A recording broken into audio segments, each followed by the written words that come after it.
Let's crack open a beer and share some thoughts.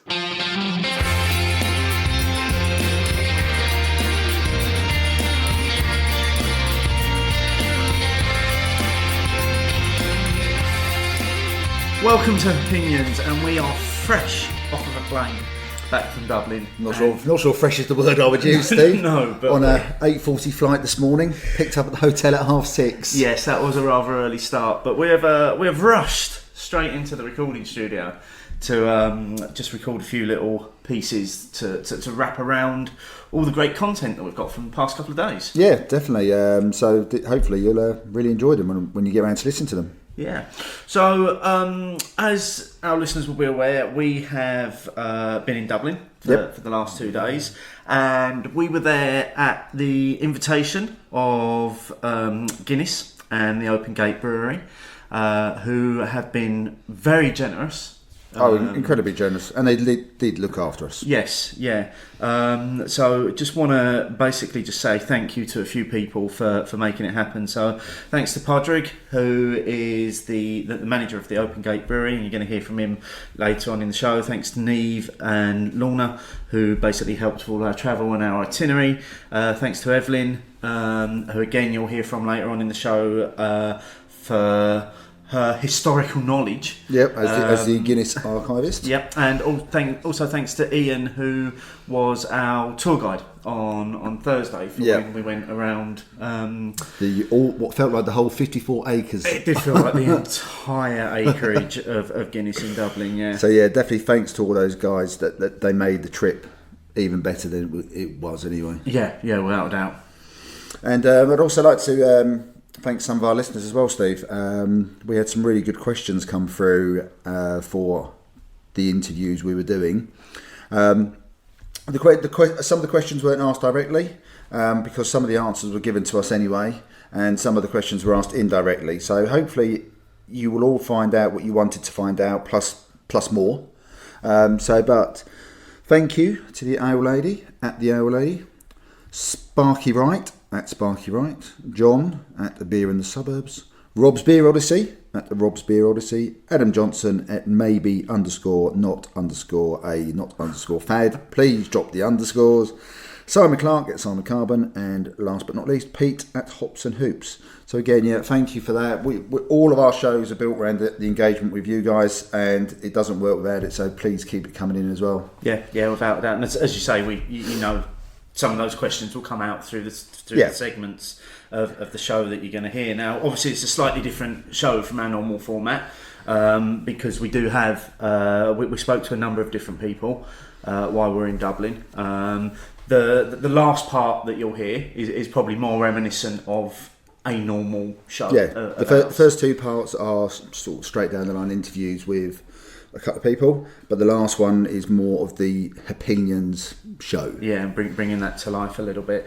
So let's before we get into the first interview, let's have a little bit of a look back in terms of our little trip.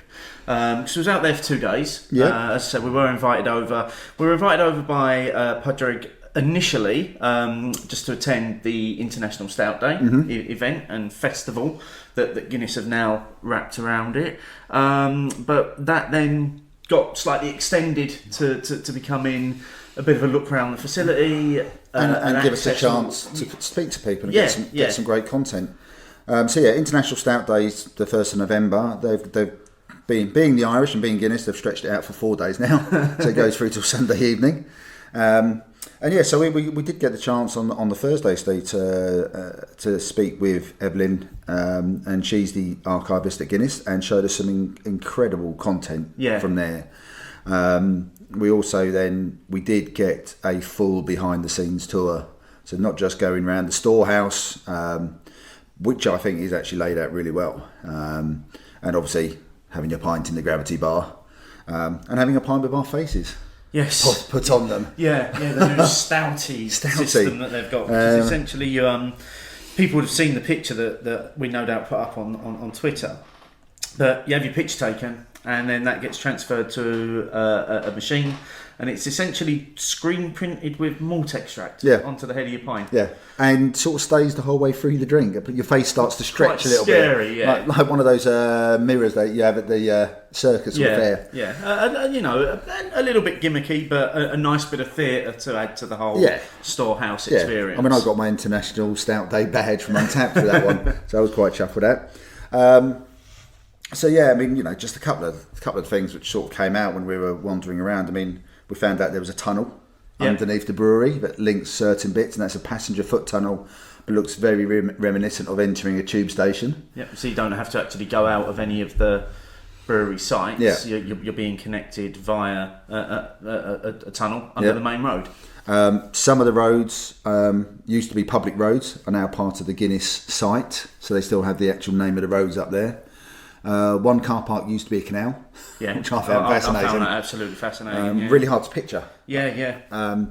But I think the one which sticks with me is that they've got their big storage tanks outside, 20 of them, and each one holds 1 million pints of Guinness. So there's the 20 million pints of Guinness in that bit. Yeah. Plus the 3.2 that they sort of churn out every day. So roughly, there's probably about 25 million pints of Guinness circulating around that facility at any time. Yeah. And we got shown the new Brewhouse 4, or relatively new Brewhouse 4. Amazing. It was stunning, wasn't it? Yeah. Enormous. We only saw the bit at the top, the bit which looks visually very good, not the underbelly of it. You're definitely not allowed in the underbelly. Again, they've done a very clever job of that, and in terms of just a little bit of theatre. So basically, they've got their brew house, and then they've essentially built a floor which just allows the top of each vessel to come through. And then when you walk into the room, it's just this sight of all these shiny tops of vessels. Unbelievably clean, the place. With banners across the top of them telling you what they're each for. So all the workings and basically the machinery and I suppose essentially the brewery floor is all hidden underneath it. Yeah, it's a bit like the duck on water. Everything's all nice and graceful up top, but everything else is furiously happening underneath. Space age, high tech, clean, whatever you want to call it. Wherever I stood, I couldn't take a picture of the whole place. No. I couldn't get the whole thing in it. So again, that was good. And this was all part of the tour we had with Ian, who, whether it was by good luck or bad fortune, I don't know, but he got stuck with us for about 5 hours or so, didn't he? Yeah. He was with us for most of the day. So it was really good to get a chance to see. I mean, so much of the site isn't even being used, is it? Because as they've moved to this more high-tech plant, their brew house 3, their brew house 2, it's sort of changed, hasn't it? It's essentially become part of the history of the site. Yeah. And it's now just being left empty. And we found, Guinness and Dublin and Ireland are linked. There's no getting away from it. You can't get away from that now. But the number of buildings that got pointed out to us just in Dublin, where they said, oh, this was owned by Guinness, or Guinness lived here, or they've donated it to a trust or a charity, large volume. I mean, because even the two current Guinness family members are generally involved more with the trust than with the actual Guinness brewery, aren't they? Yeah. I think they get, as one of them said, I think it was Ian, he said they get wheeled out for special occasions to the brewery because it's a real life Guinness turning up. But apart from that, they tend to do more for the philanthropic side. Yeah. So, but yeah, I mean, I just found it all fascinating. And then that was all a lead up to the actual Stout Day in the evening. Yeah, and what we're going to do now is we're going to listen to an interview that we did with the founder of Stout Day. Thank you, Erin, for joining us today. Thank you. Perhaps for the benefit of our listeners, you could introduce yourself. Absolutely. My name's Erin Peters. I have a blog that I just celebrated 10 years of called thebeergoddess.com, and I created International Stout Day back in 2011.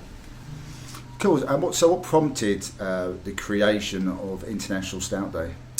A few things. I, at the time, was writing an article about beer weeks in the States that Philly had just created. They were the first city to do this, and now it's a big trend in the States. And I shouldn't even say trend really, but it just got me thinking. If a whole city can celebrate all styles of beer for a week, why not, my favorite style for a day all around the world. So your favourite style is stouts, porters? It is. The dark side? The dark stuff.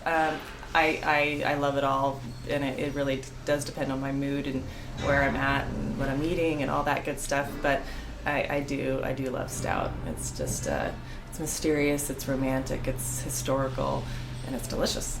So how did you actually, so that's your inspiration, but how did you actually move it from being inspired to do something to actually creating what is now a day that exists? Oh, logistically? Well, it was really, okay, what do we call it? And, I just, the easy thing is Stout Day, International Stout Day, and then it was, okay, is the website available, and it was, creating that, and I had, I did not foresee it becoming this, what it is today, and I couldn't be more thrilled. But I reached out to some other influencers, and we kind of did a big announcement at the same time. I made sure I had all the social pages up, and a lot of content written, and that's really how it started. And it just kind of started evolving, and I think the timing was really, I think people were ready for it. I mean, sometimes that's part of it. It's like an alchemy, isn't it? Sometimes right. The timing and people are ready for you to do it. It's just you're still doing it though. You still had to create from the ground up, though, didn't you? Yes. And I think that's why part of the reasons why it's successful. It's been very organic and natural, and now that Untapped's involved, and So yeah, I got my badge yesterday. Yeah, perfect. We all did. Yeah. Badge. Yeah, it's exciting. Yeah. Who doesn't love badges? Exactly. What was the thinking behind the 1st of November? Was there any significance to that day? Well, in part, I didn't. It was more, okay, you don't want to compete with Christmas or Thanksgiving or things like that. And of course, it's stout season. So when are the breweries brewing stout? I was living in a cold climate at the time, and so I was, drinking more stouts than usual, I guess. And so really, it was okay. When are people drinking more stouts? Guinness, of course, you can drink anytime, and I do certainly. But it was kind of to make sure, I think June probably wouldn't have been optimal because a lot of breweries, aren't brewing stouts in June. Yeah, and a lot of punters are looking for the crisper, colder, golden style of beers as well. So I guess that makes perfect sense actually, launching it. So how did you start getting together with Guinness? Which makes perfect sense. Absolutely.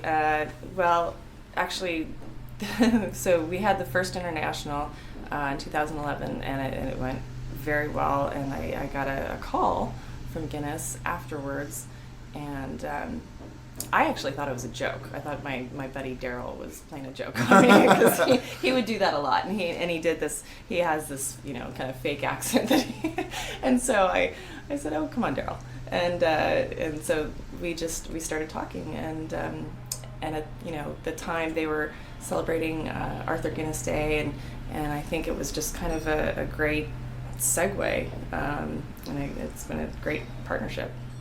Yeah, it's developed now. So 2018, 7 years on, International Stout Day, but Guinness are stretching it out for the weekend, aren't they? So International Stout Day is Thursday is the 1st of November. It's now a festival. That must be quite good for you and gratifying and nice to see that it has how it's grown. Oh, absolutely. It's a bit surreal, to be honest. After last night was fantastic, and and it's still going on, to your point, with the festival, and I'll be heading there after this. So yeah, it's just the way it's grown and developed, and how people are excited about it, and and it's getting more beer drinkers to try the style, and new beer drinkers to try the style. Yeah, it can be a scary style to some people. Yeah, it's you look at it, it's sure it's dark, but it's not as heavy as some people think, and of course there's so many styles, things you can do with the style. as we saw last night. Yeah. You know. Yeah, speaking of last night, what were your sort of highlights from last night? You know, both the beer itself and what was going on. Oh gosh, where do I start? First of all, the beer, the collaborative beer Stoutosphere, which is a brilliant name, was delicious. The cappuccino stout. Absolutely. Cappuccino That was brilliant. Yeah. We loved that ourselves. We had it in the storehouse and we had it again last night. Yeah. That was beautiful.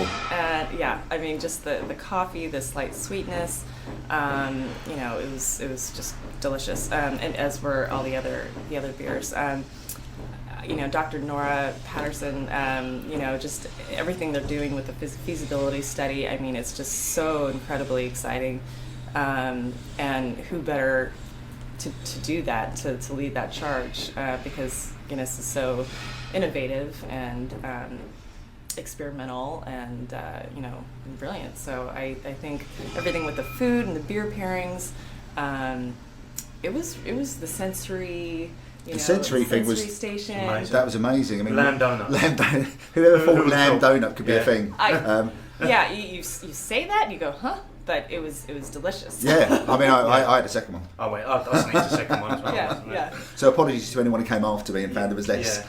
So you mentioned the feasibility study there, and that was essentially Guinness are looking at brewing a beer in space. Yes, and I never thought I'd say those words, Yeah. or hear those words. I remember when I first heard it from the Guinness team. What? Did you say space?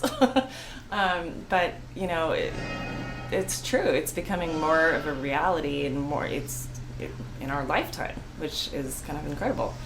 And you know, everyone at the panel was brilliant. You know, talking about. I think it's more important than just having the creature comforts of home up there, because you know you do. I think everything will work better, and people, you know, the astronauts will. I just think it'll be brilliant. Mm. Yeah, I mean, I think, you know, what they were talking about last night, but it's not just about the brewing the beer, it's about still having home with you, isn't it? Right. And the things that you still love, and acknowledge if you're going to go to somewhere which is out of this world, you still want a little bit of home with you. And I think that's what I was getting from it last night, is that's ultimately what they're looking to do. Both of them talking about the foods as well. Mm-hmm. People still want to have a connection. Absolutely, and the experience. And to Peter's point, the brewer of Open Gate, you know, it's like traveling. You know, when you travel somewhere else, you of course learn about that culture, the people, the food, all of that. But when you go back home, you end up, you know, it opens your mind. You learn so much more about your own home. And so to his point, it's like we'll probably learn so much more about beer on Earth, and you know how it can grow and develop. And well, they're always doing in the space station. That's what they do. It's all experiments, isn't it? Right. But how they relate them back to being on planet Earth. So not just doing it for theoretical living in space. Sure. It's the environment they're able to do them in to bring it back home, isn't it? So I suppose it's similar to that. Right. But I mean, again, for you, that must be, you know, you created a day which is now turning into a festival, and then Guinness are now talking about brewing beer in space. I mean, where do you go from here? You know what? I'm still taking it all in. I mean, that's a good question. we shall see. You know, I think. Well, the space thing. I mean, that's going to be, you know, a lot of research, a lot of time, and we'll see what happens. Yeah, I mean, it's a fascinating idea, but also fascinating. But you know, was it Nora? Who said that? Yeah, you know, hoping to be the first Irish astronaut, so not female, but just Irish astronaut, and her knowledge and her enthusiasm and her drive to achieve that goal, I thought was amazing last night. Absolutely. That was quite inspirational, actually. It really was. She's got one goal, and she, you know, I think what did she say? It's all about the journey too. Yeah. Not just the destination, and you know, she's got her eye on the prize. Yeah, she's willing to do whatever she needs to do to get those steps in place. Yeah. So yeah, I was fascinated by that last night. Absolutely. Oh, I think in terms of where we've come with Stout, probably since you started the day, I think probably back then we just had probably two types of Stout. We had your standard Stout, and maybe you got an occasional imperial coffee. stout or a barrel aged stout. Sure. But now it seems you're getting anything in stouts. So, I mean, last night there was a chili stout on, coffee stout. There's pastry stouts. Where do you think that's going to continue the innovation with the style, or do you think it will get to a point where it begins to plateau out a bit once we've run out of things to put in there? That's a good question. I mean, I think that's a question for kind of any style too. People are always, you've got the marijuana beers, cannabis infused and things like that, and but with stouts, I think experimentation and trying new things is always a good thing, and if it doesn't work, that's okay. I think. You've got the oyster stouts, and those have been around for a while. But I think experimentation and trying new things is always good. Yeah. And what's next for Stout Day? Where do you take it next? I mean, it's going to outer space now, so you can't really go any further. Yeah, but I think time travel. So, yeah. It's time travel. That's the only thing left, isn't it? It's only time travel. That's it. That's it. Future Stout. You heard it here first, but I think just expanding it more on Earth and having great events and toasting and cheersing at the same time on the day, and just getting more people involved. Well, I want to say well done for creating it, and Thank you. because Stout is for Steve as well. Stout and porters we are fans of, We're massive. and we're fans of it year round. I think it definitely has a place in the warmer months as well. I'm going to always say it. I Absolutely. don't think you can beat a nice cold porter from the fridge in the middle of summer. Absolutely. I think it works perfectly. Yeah, exactly. yeah, The same as a hot cup of tea or coffee when you're thirsty can really quench you more so than having just a cold water I don't or get something that cold one. and fizzy. I really don't get that one. But Don't you? No. Well, I do. But then I'm an avid tea drinker. Yes, more you than are. So yes, no, thank you very much for creating it, and hopefully it will continue to grow and be successful. And thank you for giving us your time today. Love it. Thank Thank you you so very much. Cheers. Thanks to Erin for that great interview. Really insightful in terms of where International Stout Day came from and how it's developed over the years as well. Yeah, I particularly enjoyed the bit where she said she thought it was a friend of hers winding her up when Guinness phoned up. Yeah, absolutely brilliant. So obviously, like we say, part of the reason why I was over was to attend International Stout Day. So that was taking place in the Open Gate Brewery, which is essentially Guinness's small batch brewery. Yeah, and really, I mean, you can book to go there, or you can just rock up there in the evenings anyway. But it's a chance for you to actually drink Guinness and plenty of other beers, their small batches, without going to the storehouse. Yeah, because I think generally the only other place you could drink on site would have been the storehouse. And you only get Guinness. Yes, in the storehouse, and Hop House 13 has made its way to the Gravity Bar, definitely, hasn't it? Yeah. But yeah, so at any one time there are a number of different stouts on, so they will generally have stouts, experimental batches that they're doing, and stouts from a few other breweries as well. But this was a far wider range than the time I went there 2 years ago with just some friends. It was full on stout, wasn't it? With the exception of, I think Hop House 13 was on, and Citra IPA. And Citra IPA was on, because I think obviously they realised that people were going to get stouted out. Well, we did. We very much did. We ended up with Citra IPA later on in the evening, and it was just needed at that point. Yeah. For the actual festival itself, they had essentially, I think they had 10 beers on that were Guinness experimental small batch brews, and then they had 10 guest stouts. Yeah, so from around the world. We had a couple of stouts from Lervig. Yeah, were there. They had a stout on cask. Yes, which I managed to find a table right beside the cask as well. Of course you did, just by pure chance. And no one seems to believe me. There's some other. There's 3 stouts from a brewery in the Netherlands, Emelisse, who we actually met, the brewmaster who was part of our tour. He was, yeah, Jens. Smashing bloke. Really knows his stuff, based on both the conversations we were having with him, and you'll be able to hear from him later as well, because we managed to get him to join us. Yeah, he joined us for the podcast as well, didn't he? So that was great. And shared a few more beers, but the 3 stouts he had on at the festival, the apple pie stout, the fruits of the forest, and the Russian Imperial, were all standouts. Yeah. All standouts. Really good beers, all really well balanced as well. The 2 Lervigs were fantastic. really thick. And, yeah. But the first beer we went for was the foreign extra stout. Because it was on keg. It was on keg, and usually you only see that in bottles for us. I was going to say, it's a very rare. I mean, well, almost never do you see that in the UK on keg. So yeah, we dived straight in at the deep end, didn't we? 2/3 of that, and went for a couple of foreign export stouts. What did you think of it on the keg format? I thought it was delightful. It's very smooth. It's often been my favourite Guinness anyway. And that's probably just raised it another notch by having it on tap. Yeah. In the Open Gate Brewery, in the setting we were in, but yeah, the chance to have it on tap, I wasn't going to pass that up. So yeah, I did go straight for a Guinness beer. Yeah, well, we were there at their invite. It kind of felt like it might have been a little bit rude to have not started on one of those. Yeah, no, they were doing some like sensory, how your senses, change your perception of flavours and tastes and stuff. And I'm just going to give a shout out to the chef who created a lamb donut. Just incredible. I know what you're all thinking right now. Yeah. Lamb donut don't work. So it was basically sweet donut, no glaze or anything. No glaze or sugar, but still the sweet donut, sweet bread that had lamb essentially piped into it, like you would with a donut filling. Yeah. So it was shredded lamb inside a donut, and that was paired with.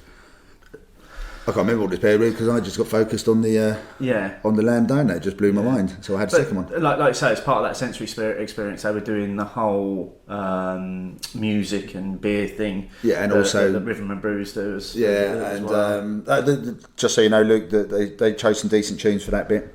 And also, I think they know their stuff when it comes to the music. And they also did the bit where you close off your sense of smell. So we had headphones on, you close off your sense of smell, changes, and I think we were eating some jelly beans while we were doing that bit. So that was all really interesting. And then we just had the chance to talk to a few brewers who were there as well. Yeah. So yeah, I mean, as you would have heard from Erin, so it was centred very much around space was sort of their theme for it. But obviously the highlight was just access to these incredible stouts that were available. And Guinness launched a special kind of celebration beer called Stoutisphere. Yeah, which was Cappuccino Stout. Yeah. Which 5%. Yep. We had it on nitro pour. Yep. As well. Just really tasty beer. Yep. I mean, sweet, slight bitterness in there. Really pulled off the kind of mimicking it being a coffee. Yep. So velvety smooth, so easy to drink. I mean, I went back on that one a few times. I think we had it 2 or 3 times in total across the 2 days, to be honest.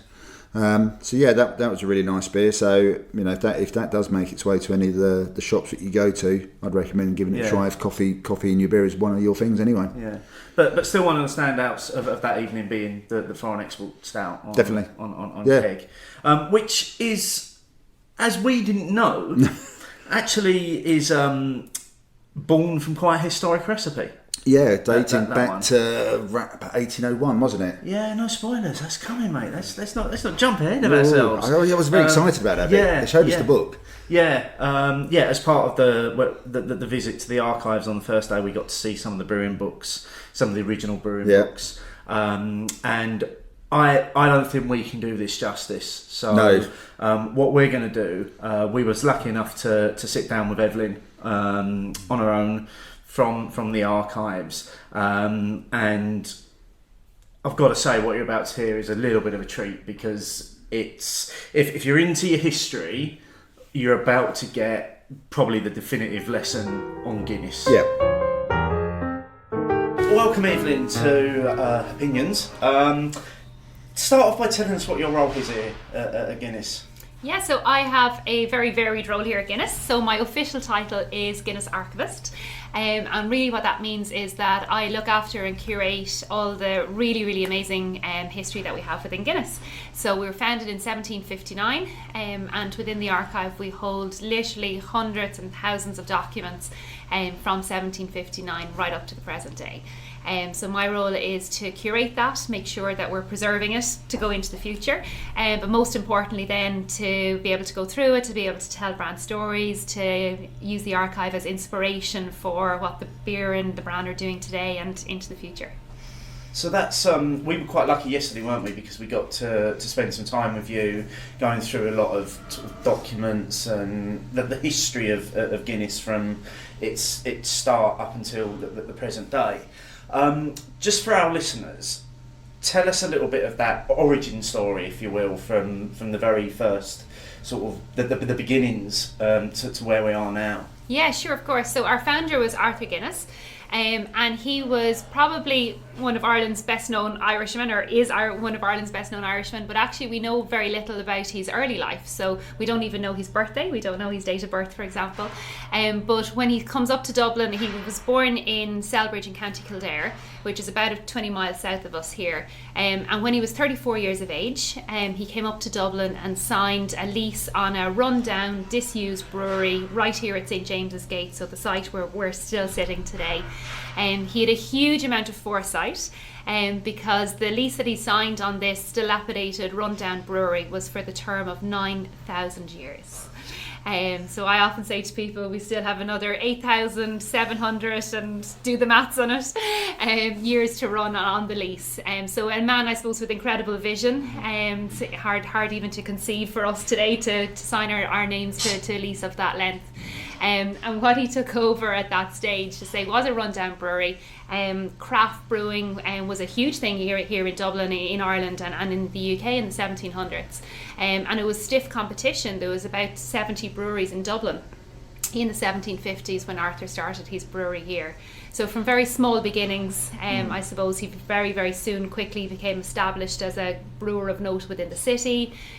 We know from some of his writings that he was deliberately and specifically using ingredients of great quality, and just the quality of his beers just spoke for themselves.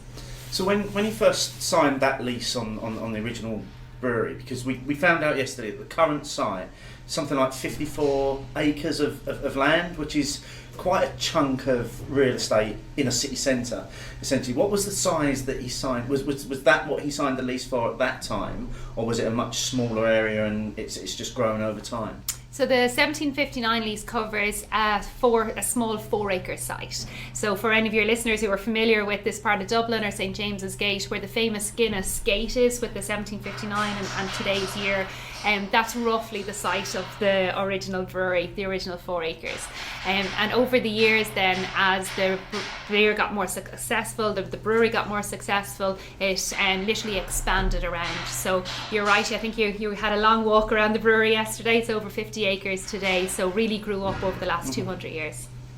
And when he first started brewing, you was telling us yesterday he was just brewing ales originally, and then there was a moment where he stopped doing that and then just started concentrating on the stout. From what you know, looking back through the history, was there any sort of decision making process behind stopping brewing ales and just going to stout and porter? Yeah, well, I suppose for everyone today so associates Guinness as stout around the world. It's world famous as a stout or as a porter. But I think it is interesting that Arthur actually started off brewing ales, and the reason for that is because that was the predominant beer type that everyone was drinking really in Ireland and England in the 1700s. So this relatively new drink of porter using roasted barley, there's a couple of different origin stories of it, but mostly attributed to a brewer called Ralph Harwood, who was brewing in Shoreditch in London in the 1720s, brewing a new style of beer with very, very dark malt. And that beer started becoming, I suppose, the beer of the working class, of the porters, the market porters of Covent Garden and Billingsgate, which is where the term comes from. So that beer becomes really popular among the London working classes, starts becoming imported into Dublin by about 1740s, 1750s, and starts becoming really popular with the Dublin working classes. So Arthur Guinness was one of a number of brewers who decided to try their hand at brewing this new beer type. And one of the books that I showed you yesterday, the original books that we hold in the archive, dates back from 1799, and it actually records Arthur's decision to stop brewing ale, which was the traditional beer type in favour of brewing his version of porter. And I suppose history has shown us that he absolutely made the right decision. But it would have been a bold decision at that stage. He literally was putting all his eggs in one basket, brewing this relatively new beer style in a world where people were most familiar with ale. But he persevered. He had faith in his version of porter, and decided that that's what he was good at, and that's what he was going to concentrate all his brewing expertise at. And I suppose, as I say, the rest is pretty much history. Literally is. from that point on. So when did the brewery first start expanding out of that original small site? Quite early on, actually. So within the brewery site today, we've two absolutely beautiful old buildings, which are our first two vat houses, Vat House 1 and 2. And the footprint of those, or the foundations of those buildings, go back to the 1790s, and that was the first phase of brewery expansion. So actually within Arthur's lifetime, the brewery was very much starting to expand. And one of the reasons for that is that Arthur had made a decision to actually not just brew for Dublin and for the local environment and local environs, but actually to start brewing his beer for overseas. And he definitely would have been one of the first Dublin brewers to have done that. So yesterday I showed you one of the recipe books that we hold in the archive for a beer called West India Porter. That dates back to December 1801, and that's a beer that Arthur was brewing with a much higher ABV, much higher hop rate. He called the beer West India Porter, therefore he was designing it as the beer that would travel, as the beer that would export. And that West India Porter changed its name throughout the 19th century in our brewing logs to West India Porter. And West India Porter generally in the 19th century actually had a maturation rate of about 18 months. Within the wooden vats. So as the export trade grew, the size of the site physically had to grow as Arthur had to build, and his successors had to build more and more vat houses to house the maturing beer for an 18-month period. And that beer is still around today, isn't it? But known by a different name, which I'm sure most of our listeners are familiar with. Absolutely, it's our special brew. It's our FES. So if you're in Africa or Asia or the Caribbean in particular, that's the style of Guinness that you would automatically be served. Our nitrogenated pint of Guinness is more of a Western world, I suppose, in terms of the States or Australia or Europe. So Foreign Extra, which dates right back to that recipe book from 1801, we've been brewing continuously on site here for almost 220 years now, which has to be made. I'm dying for somebody to contradict me, but I absolutely think it has to be one of the longest extant beer variants to be continuously brewed in the world.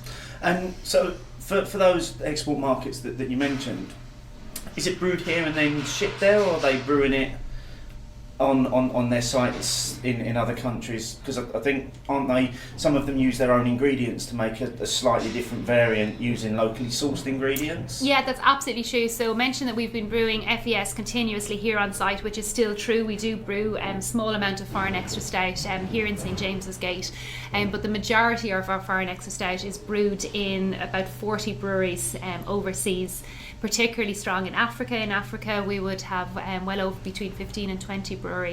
And you're absolutely quite right. In Nigeria, for example, the local grain isn't barley. The local grain is a grain called sorghum, and that's what's used. So I suppose it's very much something that Guinness has very much espoused right throughout its history, is using local products as much as possible. So in places like Nigeria, sorghum is the substitute for barley as the grain. And isn't sorghum gluten-free as well?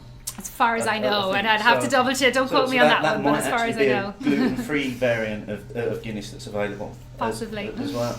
So bringing it a little bit closer to where we are now, one of the things you was mentioning yesterday was how you had to begin to change the product to compete with basically cold fizzy lager that was becoming more and more popular in the 60s and 70s. And you spoke about that's the approach that the end took to how you designed and packaged Guinness and how it was produced. Tell us a little bit about that, because that was fascinating listening to that yesterday. Yeah, so I think for most people, and I'm sure for a lot of your listeners, everybody is, when you think of Guinness, you conjure up that creamy pint glass of Guinness, and really that's what people how people consider Guinness is today, but actually from a historical point of view, Guinness Draught is nearly the baby in the family. It's only 60 years old, which meant for the first 200 years of our history, the main variant that would have been on sale in Ireland and England would actually have been Extra Stout, Guinness Extra Stout, and traditionally that would have been brewed here in the brewery, left the brewery in wooden barrels, and then both throughout the UK and Ireland, either local breweries in the case of the UK or publicans themselves, literally in the back room of their bar, would have bottled Guinness, and that's how, as a customer, if you went into a pub, that's how your Guinness was served. It was also available in draft format, but because of the high CO2 in Guinness, it actually wasn't possible to fully make Guinness available in draft format, and that led to, in the 1950s, actually a mathematician called Michael Ash, who joined the brewery in 1951, decided to take it on himself nearly as a personal mission to crack, from a scientific point of view, crack Guinness being made available in draft format. And I mentioned yesterday that very much coincided with the rise of lagers, which would have been hugely popular on the continent, starting to become really popular, especially in bars in the UK throughout the 50s. So consumers going into the bars in the 50s were getting really used to being served cool pints of lagers. So draft Guinness came to market in 1959 and really took over. The people just loved the draft, the creamy pint. Key addition, of course, was nitrogen, and that's what Michael Ash, that mathematician, cracked, was how to add nitrogen into the beer. So Guinness is the first nitro beer. Now, interestingly, you showed us like one of the original hand pumps for it, and that was in blue. And so what was the reason for it being blue rather than the brand colours that we know for Guinness today? Yeah, so that's really interesting. If you look at some of the early pumps, like we did yesterday, they're a million miles away from what you would expect when you walk into a bar today and order a Guinness from the bar counter. So the very early ones were blue and white, and it's back to that idea of, I suppose, the context of the time, where customers in the pub were used to having their lager served cold. So Guinness decided to colour the fonts blue to make that almost mental association for customers, that with the colour blue being associated with cold. And we also talked yesterday about some of the lovely John Gilroy animal advertisements. People will be really familiar with the toucan and all of those, and specifically the penguin was used as the animal to symbolise draft Guinness. So it's going back to that idea and symbolism of association. Cool and association with being cold. Exactly. Now, just to sort of round off the Michael Ash tale, when we were going through the storehouse yesterday, our guide Ian mentioned that you guys managed to speak to him shortly before he passed away. How did that come about? Yeah, that was a really magic moment for me, to be honest. I've been working on the history of the brand now for the past 16 or 17 years, and this definitely stands out as one of the highlights. So we were introducing Nitro IPA actually into the States about 2 or 3 years ago. And our advertising agency was looking for a way to tell the nitro story, to tell the nitrogen story, especially to an American audience. And we thought, well, what better way than to literally get it from the horse's mouth. So we tracked down Michael Ash to a beautiful little village in the Welsh Hills. And I went over for the shoot and spent a really lovely 2 days with Michael, and he really welcomed us into his home. It was his birthday one of the days that we were there. He was well into his 80s at that stage, and we filmed him both in his home and in his local pub. And off camera, himself and myself had great chats all together about various different personalities in Guinness that he would have worked with, and different projects that he would have been involved in. And that it resulted in a beautiful advert actually that went out. And then about 6 months later, we hosted him here in the Open Gate Brewery. And we have a plaque to him to commemorate that visit, that all of our visitors here to the Open Gate can see. Very fortunate that he was able to travel actually, because he actually passed away a few months later. I mean, obviously that's a bit sad, but it must have been a lovely moment for him as well as for you guys to get that chance to speak to him, because a lot of the time you're dealing with paper documents, pictures. This is real when it's a person as well, isn't it? Absolutely, and it's actually it's an interesting one, I suppose, as an archivist as well. You know, I'm very much used to picking up people's personalities from what they've said in written form, in paper, and it were absolute, as well as it being an absolute honour to have met Michael as a legend of the brand. It was just amazing to see somebody who I had someone who I talked to and seen so much throughout the documents, to actually see that bringing that to life, but actually to talk to him about other people who I would have read about, and to hear firsthand his thoughts on his interactions with them. And I think he actually found that really fascinating as well, because he was able to talk to me about people that he remembered in his past, whereas maybe his family and other people that he would have been close to wouldn't have had that history.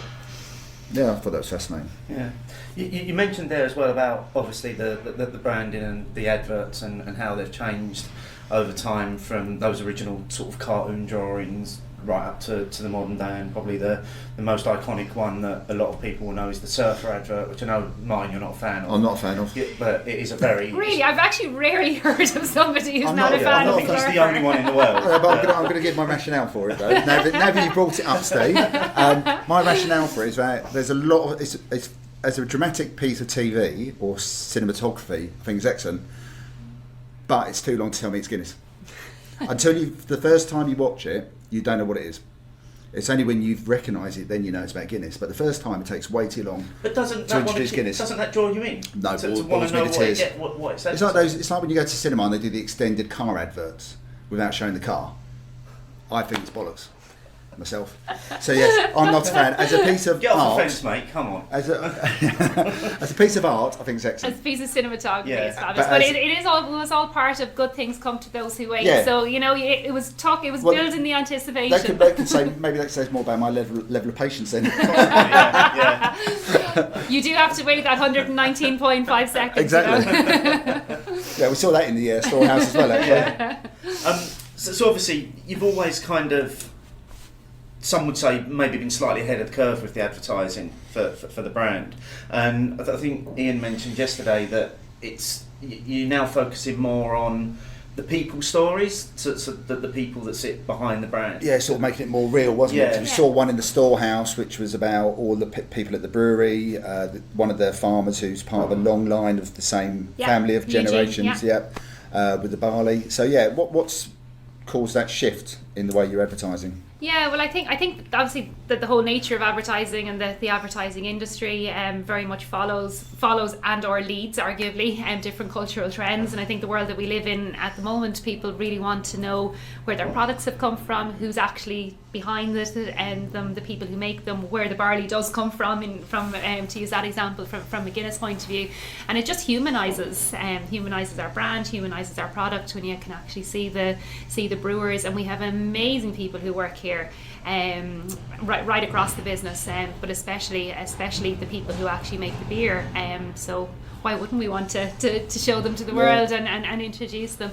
But I think it is a sign of what's going on globally as well, that consumers are just, they're just much more interested in the people behind in their products and where they're coming from. I think we were fascinated yesterday, weren't we, when we went in the roasting house. Yeah, I knew you were going to say that bit. To discover that the process isn't finished until this one fella has tasted it to make sure it tastes right. Now, at the back end of the process, so basically there's stages of temperature to roast it, and there's the perfect point. Can you remember what the point is? 232.9 or something. Absolutely, 232. Well done.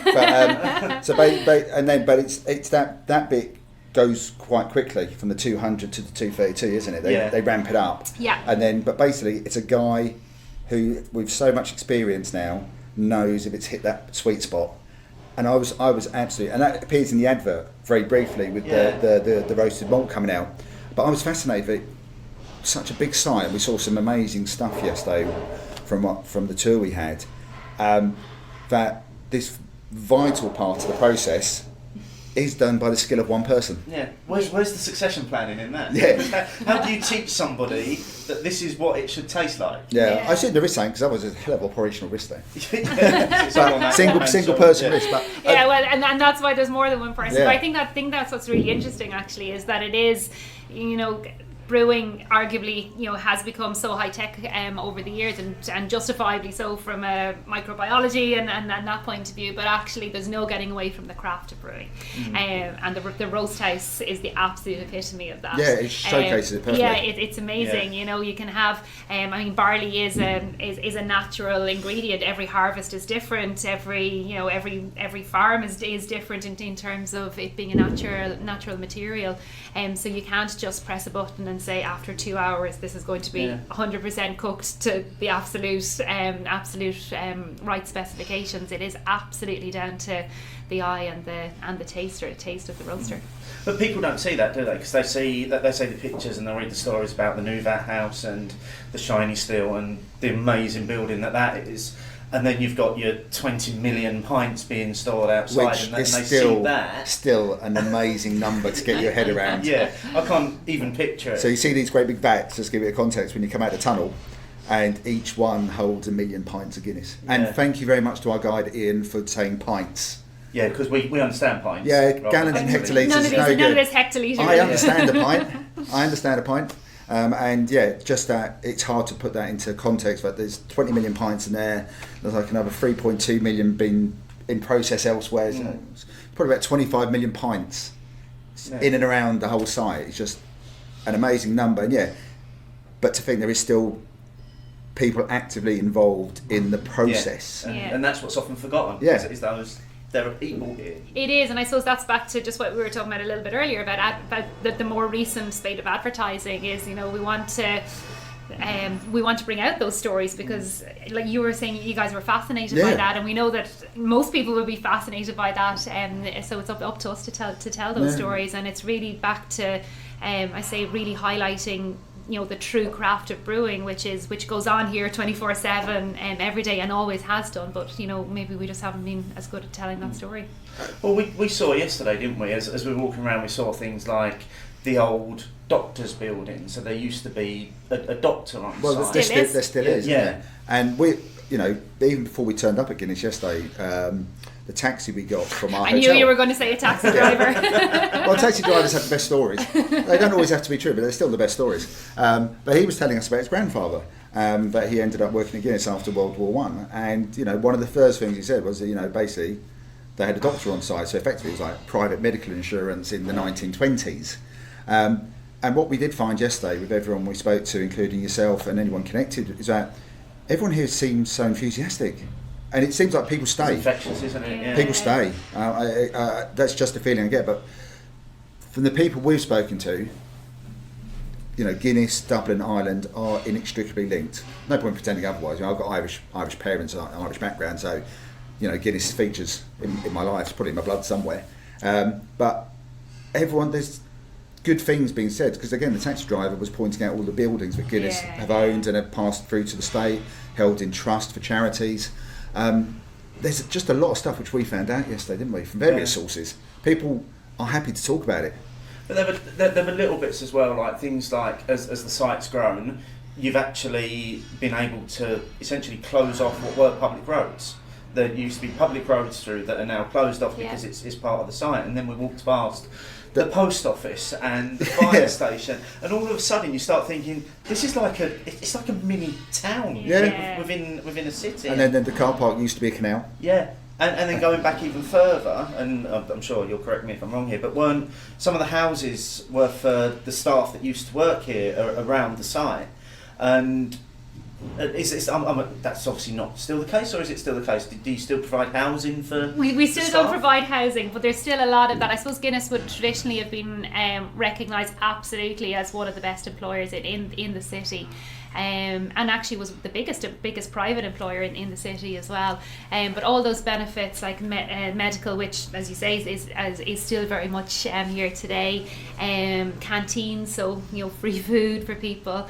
Guinness would in the past have provided housing, provided zero interest loans for people to be able to buy their own houses as well. Blimey. I've worked for banks all my life. We've never given out interest free. That doesn't happen. We've had our own building society at one stage. So there's a lovely phrase about the brewery, and you actually nearly hit on it there. It actually is described as a city within a city, and it's because of that. Had its own fire station, had its own St. John Ambulance Brigade, I say its own canteen. There was non-contributory pensions paid to every employee from the 1880s onwards, which was 30 years before the welfare state came into being. So that sense, and it's very, very hard to try and distill into a sentence why that association that you mentioned about Guinness and Irishness and Dublin, but it's so all encompassing, and like you mentioned, a lot of the buildings in the civic spaces within the city having either a benefaction by the Guinness family, but the fact actually that so many were dependent on the brewery for their livelihood. We've a swimming pool. I don't know if you heard about it. We've a swimming pool across the road, and there's is that just filled with Guinness? 20 million pints. There you go. That's the immersion experience done properly. Maybe not quite Guinness, but we do have a swimming pool on site. It was the gift to the company by the Guinness family when we were 200 years old as a company back in 1959. The gift to the employees was a swimming pool, so still used today. But actually, that means that generations of local kids in the area learned to swim in the Guinness swimming pool because it was open to local school kids. That's quite cool. So we had our own theatre on site, no longer anymore. The building's still there but not functioning as a theatre. So there really was this sense of community and kind of being grounded within, outside of the walls of the brewery, but within the Dublin 8 and the Liberty space. And that filters through down to the people who work here today. It really is a special place to work. Yeah, I mean it's quite some responsibility as well for a company, for a privately owned company. That's a lot of responsibility, really, isn't it? There's a lot of people relying on them. Yeah, absolutely, yeah. And there has been traditionally in the past, so that's what I look after in terms of that history and all of those stories, and then hoping to inform what we do today and in the future. Do you get many, speaking about the history, because the company I work for, we've got quite an extensive archive. The bank I work for, we inherited the Bearings archive. Oh yes. So we have a few archives, and obviously we get a lot of people who are doing various studies or want to write books. Do you get those sort of requests where people want to have access and want to get some information, and presumably you guys then help them with that if and when you can? Yeah, absolutely. So we do function as a traditional archive in that sense, that we're open to researchers. So we've a lady at the moment who's doing a PhD out of one of the Irish universities on the Guinness men who left the brewery to fight in the First World War and what happened to them when they came home. So she's doing her whole PhD based on that, using our material. So there's that whole social element and social aspect of Guinness is hugely reflected in the records that we have. And then absolutely, you get people coming in looking for economic historians, social historians, marketing and advertising. There's obviously beer as well. There's such a whole range of different topics, I suppose, that can be explored, because if you look at Guinness obviously as a brewery, but actually as a business that's operated through the 1798 rebellion, through the Irish famine, through the wars, through Ireland coming under independence, it's such an institution that survived through all of those years as well. In the UK at the moment, there's a bit of a renaissance in terms of looking at heritage recipes and heritage brewing, and there are a few breweries that are going back, and they're working with maltings companies to have specialist malts made to try and recreate older recipes. Are there any plans for you to use those extensive recipe books that you've got to maybe recreate some of the recipes from days gone by? Well, funny you say that. We have done some of that actually in the past, and I can see us doing a lot more of that in the future. So as part of, obviously we're here today in the Open Gate Brewery, which has our new range of beers, and I suppose when that program started for Guinness about 3 or 4 years ago. The first of the new range of beers that came through was based on the 1801 West India Porter recipe that we looked at yesterday. And there's been a number of beers since. Guinness has a fabulous beer, a Guinness Export Stout. We call it GXS. It was brewed after the Second World War for the Belgian market, and it's still brewed today. We partner with John Martins in Antwerp. And 2 years ago that was relaunched in the US as Antwerpen Stout, Guinness Antwerpen Stout, but again that's still based on the 1944-45 recipe that we hold in the archive. So we do work with the brewers, Peter Simpson, who's the head brewer here in the Open Gate Brewery, and his team do come over to the archive, and we have a look at either different ingredients or different techniques. We did a really nice beer last year as an anniversary beer. I'm not sure if I showed you the bottle for it when you were over yesterday, but it's an anniversary beer to celebrate the 200th anniversary of Guinness in the States, which was October us the bottle, 1817, which was also the first year we were able to go back through our own records and show the first brew here in the brewery using black patent malt, and use that recipe as an inspiration for the 200th anniversary brew. So there's been some really, really good examples of how we've used our own proprietary recipes, which is something that fully owned by Guinness. So it's our story to tell, and it's one of the various branches, I suppose, of the innovation agenda that the brewers look at currently. They bring a huge amount of new beers that have never been conceived of before to market, but actually then there's, because we are Guinness and because we sit on this rich heritage, looking back on our older recipes is definitely a vein of that thread as well. So a lot of looking back to go forward. Absolutely. In terms of what can we do now, and you've got such a rich heritage here. Absolutely, and I suppose that the Guinness tradition has always been to be true to our heritage, but actually always to be pushing the boundaries. So if you look back from a technology point of view, even when we're talking about Michael Ash and the development of the world's first nitrogenated beer, it's always been, our history is about pushing the boundaries. So what we're doing now is a continuation on of that. It'd almost be daft not to, wouldn't it? It'd almost be, why wouldn't you? Heritage, because and you got some of the records you showed us yesterday. They were so detailed. So detailed. Yeah. Thankfully they write better than I ever read, so people can actually read the recipes. But the amount of detail in there was amazing, I thought, and it was like a full-on ledger, wasn't it? Yeah. Every step of the process, the ingredients, quantities. So there's such a rich vein to use. The brewers must love looking at those. They do, and it's hugely interesting for us working in the archives to actually sit down with the brewers, because I think our brains work quite similar, rather than necessarily with some of the marketing and design people. As archivists, we love the detail, and actually sitting down with the brewers and the scientists and like-minded people, it's amazing. We learn a huge amount from them as well. It's really fascinating. That's brilliant. I mean, I could literally sit and talk to you. Yeah, well, for the first 15 minutes I said nothing, so I was just listening to you, to be fair. I thought I should join in at some point. Yeah, and the time you gave us yesterday as well was brilliant, so thank you so much for that. And thanks for joining us today and just sharing some of that with our listeners. Super, thanks a million. Thank you very much, Eibhlin, for the time you gave us for that. I mean, that's 2 days which you spoke to us. It would have been quite easy for us to have simply put out a 2-hour show just chatting to Eibhlin about the history. Yeah, and she openly admitted if you'd given her the 2 hours, she would have used it. Yeah. So again, thank you ever so much for giving us the time and the way you just roll those facts out. Yeah. No, everything she was saying, she didn't have any prompts or paper. No, that was all straight out of her head. Yeah. As well as it was, although when we met her in the archives, she had a few props. But again, it was just knowledge that was just there and just flowing out of her. Yeah. I think it's probably fair to say that for both of us, spending time with Eibhlin in the archives and chatting was one of the real highlights of the trip. Oh, I mean, if we're getting like that top 3 or top 5 highlights and stuff, that's right up there. I mean, she was the first person essentially that we met. Yeah. At the storehouse on the Thursday. And presented us with the high-vis jackets with our names on it. Yes. Which sort of blew us away, really. And that got everyone straight away. Yeah. Straight away, everyone had smiles on their faces. Yeah, it was a little bit of personalised kit. Yeah. But that was definitely a highlight. I mean, what else for you, Steve, about the trip? We've spoken a little bit about the beers themselves, but what about anything else?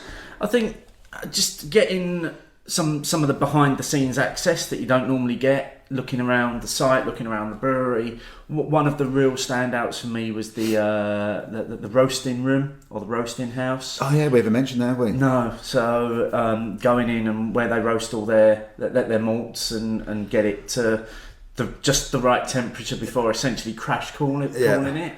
That aroma when you first go in there. Smelled amazing. I could have just stood in there all day long taking that in. Because the weather was nice, clean, clear and crisp, wasn't it? Yeah. And so we'd been outside for a bit. We go in and it's automatically a bit warmer, and then you just get this waft, and it stays with you the whole time you're there. Yeah. That was amazing. That was because we saw so many amazing things, but seeing the roasting room, smelling that aroma, and then finding out that there's actually a guy doing something at the very end of it just to make sure it's all okay, essentially by taste. Yeah. I thought was fascinating. Yeah, so that was a real highlight for me. Yeah.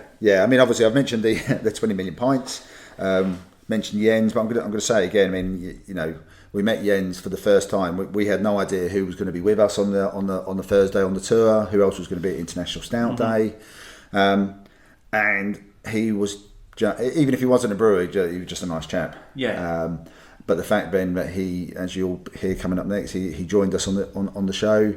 We've shared some beers with him. It's just that was definitely a highlight, meeting someone like that. Yeah, and then there was the real surprise yesterday of after we finished recording our little segments, we were just planning on having a few beers in the Open Gate Brewery, just sampling some of the stouts that we'd missed out on Thursday night, and then all of a sudden from out of nowhere, Padraig produced the owner of Delirium. Yeah, brilliant. And then Padraig then proceeded to start pouring the beer. Yes, yeah. While the owner was there, and didn't do it the right way, and was cut down with a look from the owner of Delirium. And that's when Padraig said, "I'll let you do it." Yeah, and then basically we got a bit of a tasting and history of Delirium as well. And also how to pour Delirium. Yeah, it was in some nice branded glassware, as you'd expect, with the pink elephants on it. And again, he was very passionate about Delirium, about what they do, their cafes, the main bar in Brussels that I've been to, certainly, where they've got over 2,000 beers. So again, he just appeared. And to be honest, we were quite happy sitting in the corner just watching what was going on. And we sort of just got brought into the circle, and it was a fascinating 10-15 minutes, wasn't it? Without a doubt, yeah. And I think just picking up on one of the things you said there about his enthusiasm, I think that's the one thing that about the whole trip that really stood out, was that everybody we met that worked for Guinness just had so much enthusiasm and so much passion about the jobs that they were doing, even down to the staff in the storehouse, the folk behind the bars. Everybody loves their job. Yeah, or they're very good actors and actresses, because that's exactly the feeling I was getting, and it just, again, it ramped up the enjoyment of it all. When people are that enthused about it, they're working for a big corporation, essentially. I work for a big corporation, and there was more smiles on the faces of the people at Guinness than where I work. So that was a real highlight. And I think we've made new friends. But speaking of friends, we spent some time with some old friends as well. Yes, so the beer snobs, yes. Wayne and Janice, the Irish beer snobs. We caught up with them on both days, actually. We did, yeah. Thursday evening and the Friday evening. Beer was obviously consumed in their presence. got to go to a new bar on Thursday evening as well, the Underdog. Yep. Where we were both thrilled to see that they had Fuller's ESB on. Yeah, and the keg version of Fuller's ESB. Yeah, no doubt. And we did need non-stout at that point. Yes. So and that just sort of leapt out for us. And then yesterday, Friday evening, we went to Alfie Burns, which is a Galway Bay bar. Yeah. And why did we go there? Because we wanted Foam and Fury. Well, we just needed hops. Oh yeah, we drank all hops. We had quite a sensible beer to start off with. Yeah. Then went less sensible. That weights and measures, 3.8. Yeah, it's very, very session sessionable. IPA. And it's underneath the Conrad Hotel, so I mean, they've got a nice spot there. It was a lovely atmosphere in there. Yes, just the right sort of numbers. You and the Stobbs had some food in there as well. Yeah, that looked quite nice. So yeah, it was as ever. It was lovely to catch up with Wayne and Janice. Oh yeah, without a doubt.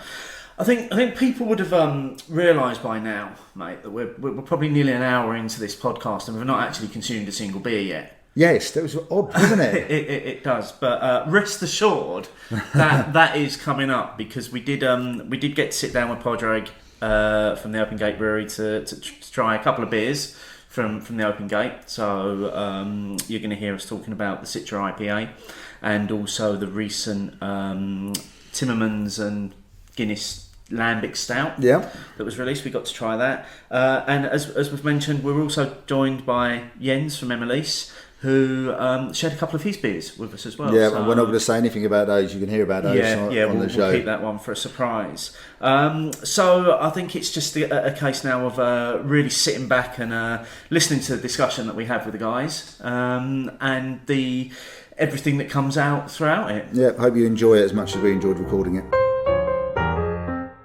We're joined by more guests, so we are welcoming Padraig from the Open Gate Brewery. Hello. Welcome. And Jens from Emelisse Brewery in the Netherlands, and you're a bit of a surprise guest. But we'll come on to that.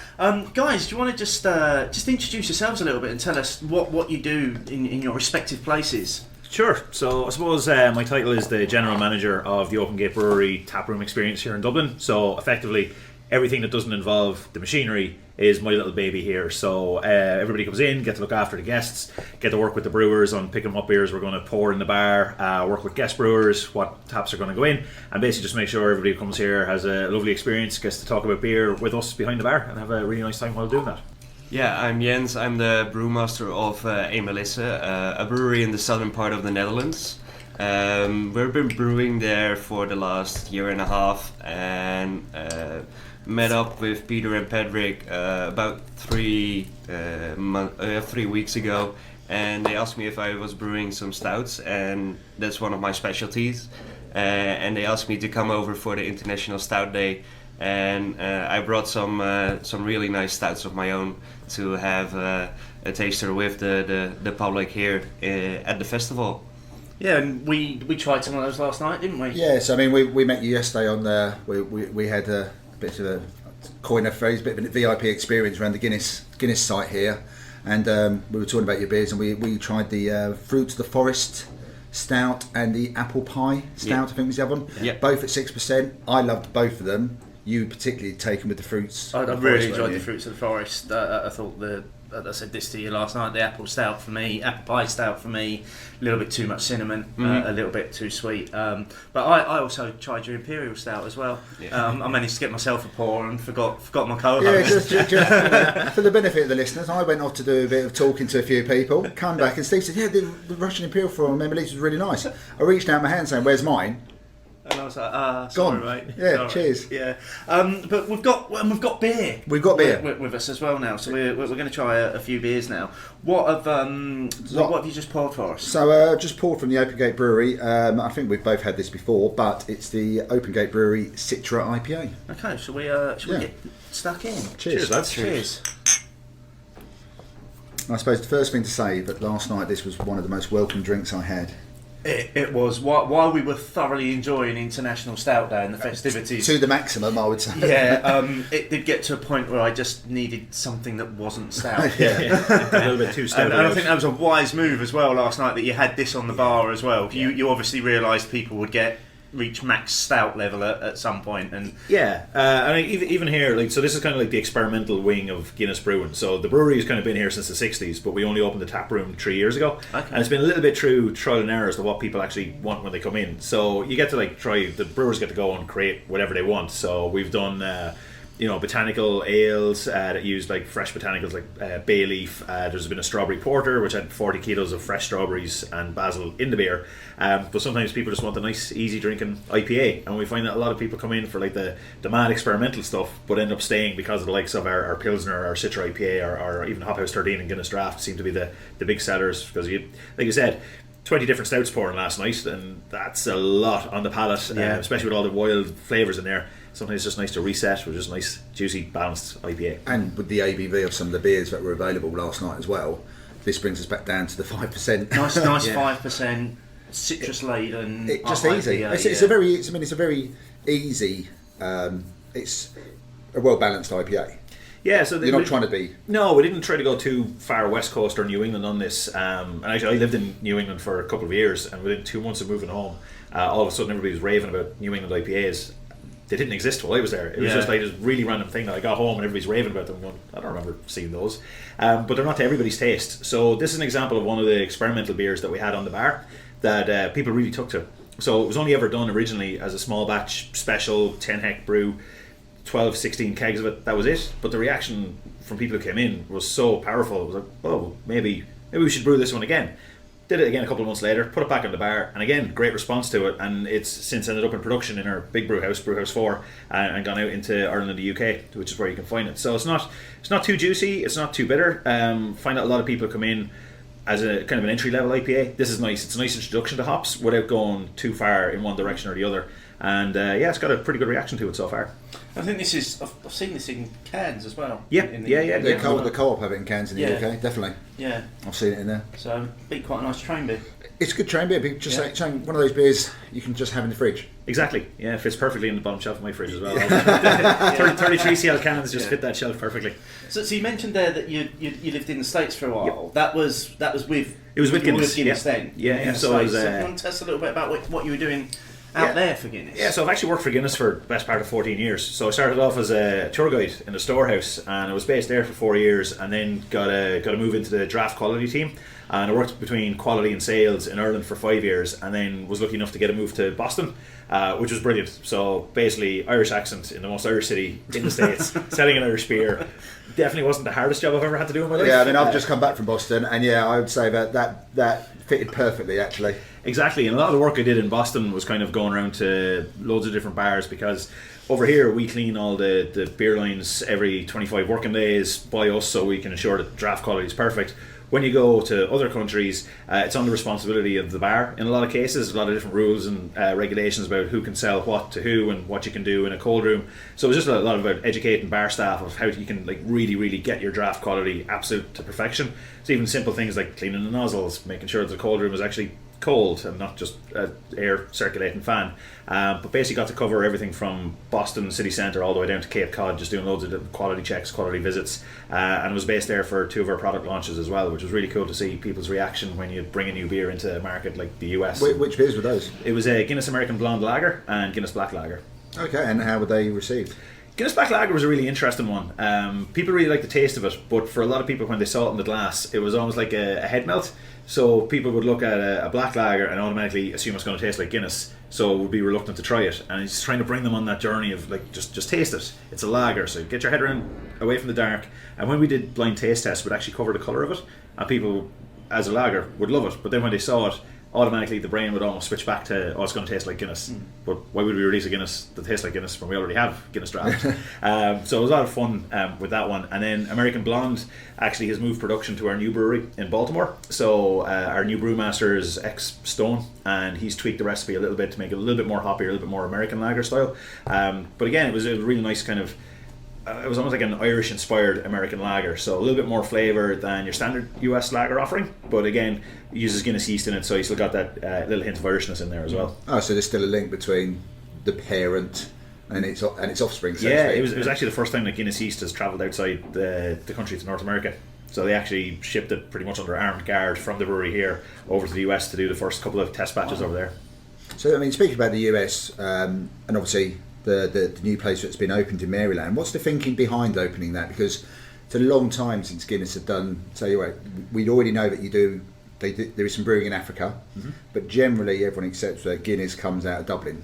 So why have Guinness decided to open a brewery in America but don't actually brew Guinness draft, like the traditional Guinness? Yeah, I think Guinness draft, especially for a lot of people in America, it's from Dublin. So having it still shipped over from Dublin, it's just a key part of what Guinness draft is. Even globally, not just all the Guinness draft in the UK comes directly from Dublin. So it's brewed here. Every pint of Guinness draft goes through 286 quality checks before it leaves the brewery gates.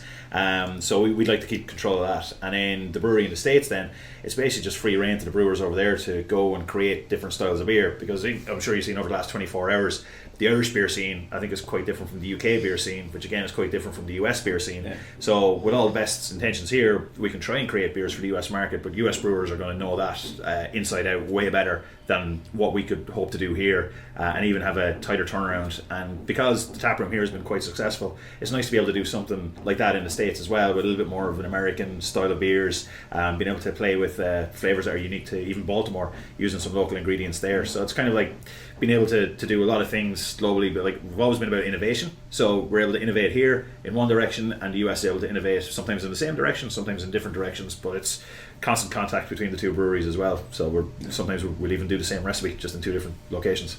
Okay, have you visited it or? I have, yeah. And what's it like? It's cool, really cool. A little bit different from what we've got here. They've got a kind of, well, actually they've got a big scale brewery and a small scale brewery. So the big scale brewery will be doing most of the production of American Blonde, and then the small scale brewery is very similar to here. It's beers uniquely for the tap room.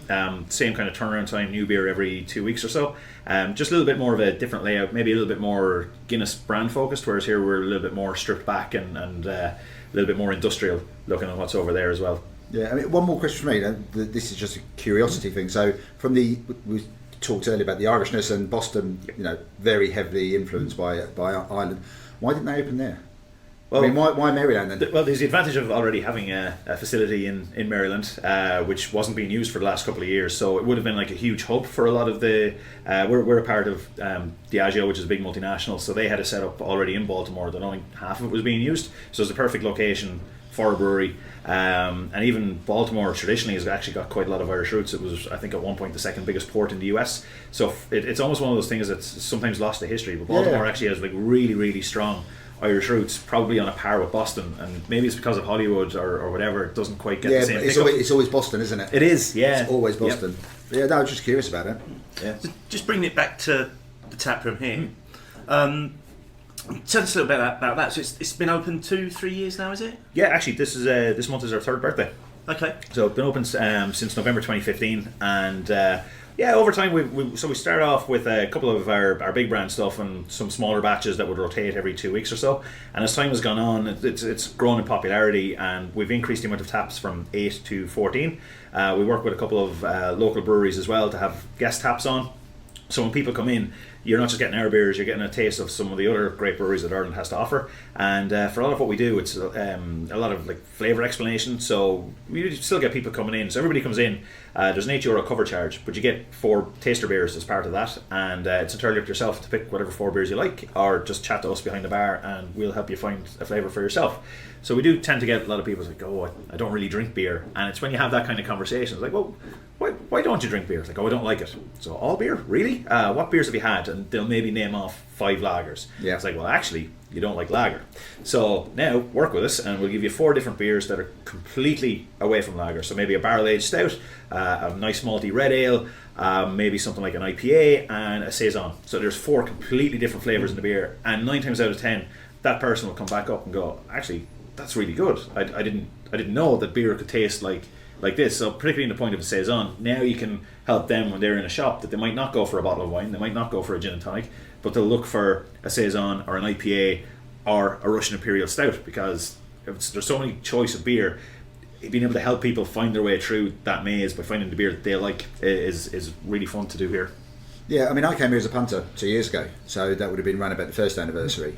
And with 5 of my friends, we were just in Dublin for the weekend, and we did do the 4 beer taster paddle. Unfortunately for my friends, they just went along with what I wanted, which meant I finised off all their beers. So it could Did you just choose all the barrel-aged stuff? Yeah, and I made sure the Antwerpen Stout was in there as well, because I think that's really good. That's fantastic. So yeah, I mean, but it's also a lovely space, and it's very un-Guinness. Yeah, it's not massively branded. No, obviously everyone knows the Guinness brand. We see it everywhere, but that's not. Once you're in here, that doesn't feel like that. No, and made a very conscious decision not to brand the taps with the beers as well, because I think a lot of people tend to default with their eyes and look to see what's on the bar before they order. So if you take that option away, you have to talk to us behind the bar. So we've got a large chalkboard behind us with the beers written up on it, and then you have to talk to us to go through the beers, and we'll happily talk about beer for hours. So we try not to overbook the space as well, so that you get like you should have as much fun if you're in here on your own as you do with a group of mates. And a lot of that is coming through us. And if some people know exactly what 4 beers they want, no problem. Other people need a little bit of help, and we're just more than happy to talk about hops or barley or ingredients or brew processes or even similar styles of beer, or being able to help you find that flavour that you want. So by being able to take away that visual option at the front, it just means we get a lot more conversations going. That's quite an interesting aspect, actually. It's a good way of approaching it, isn't a it? science behind it, isn't there? Yeah. But you've actually thought about it. Well, how do we get people to not do stuff with their eyes? Let's get them to talk to us. Yep. Right, we'll remove it from the fonts. I've never thought about it like that. Yeah.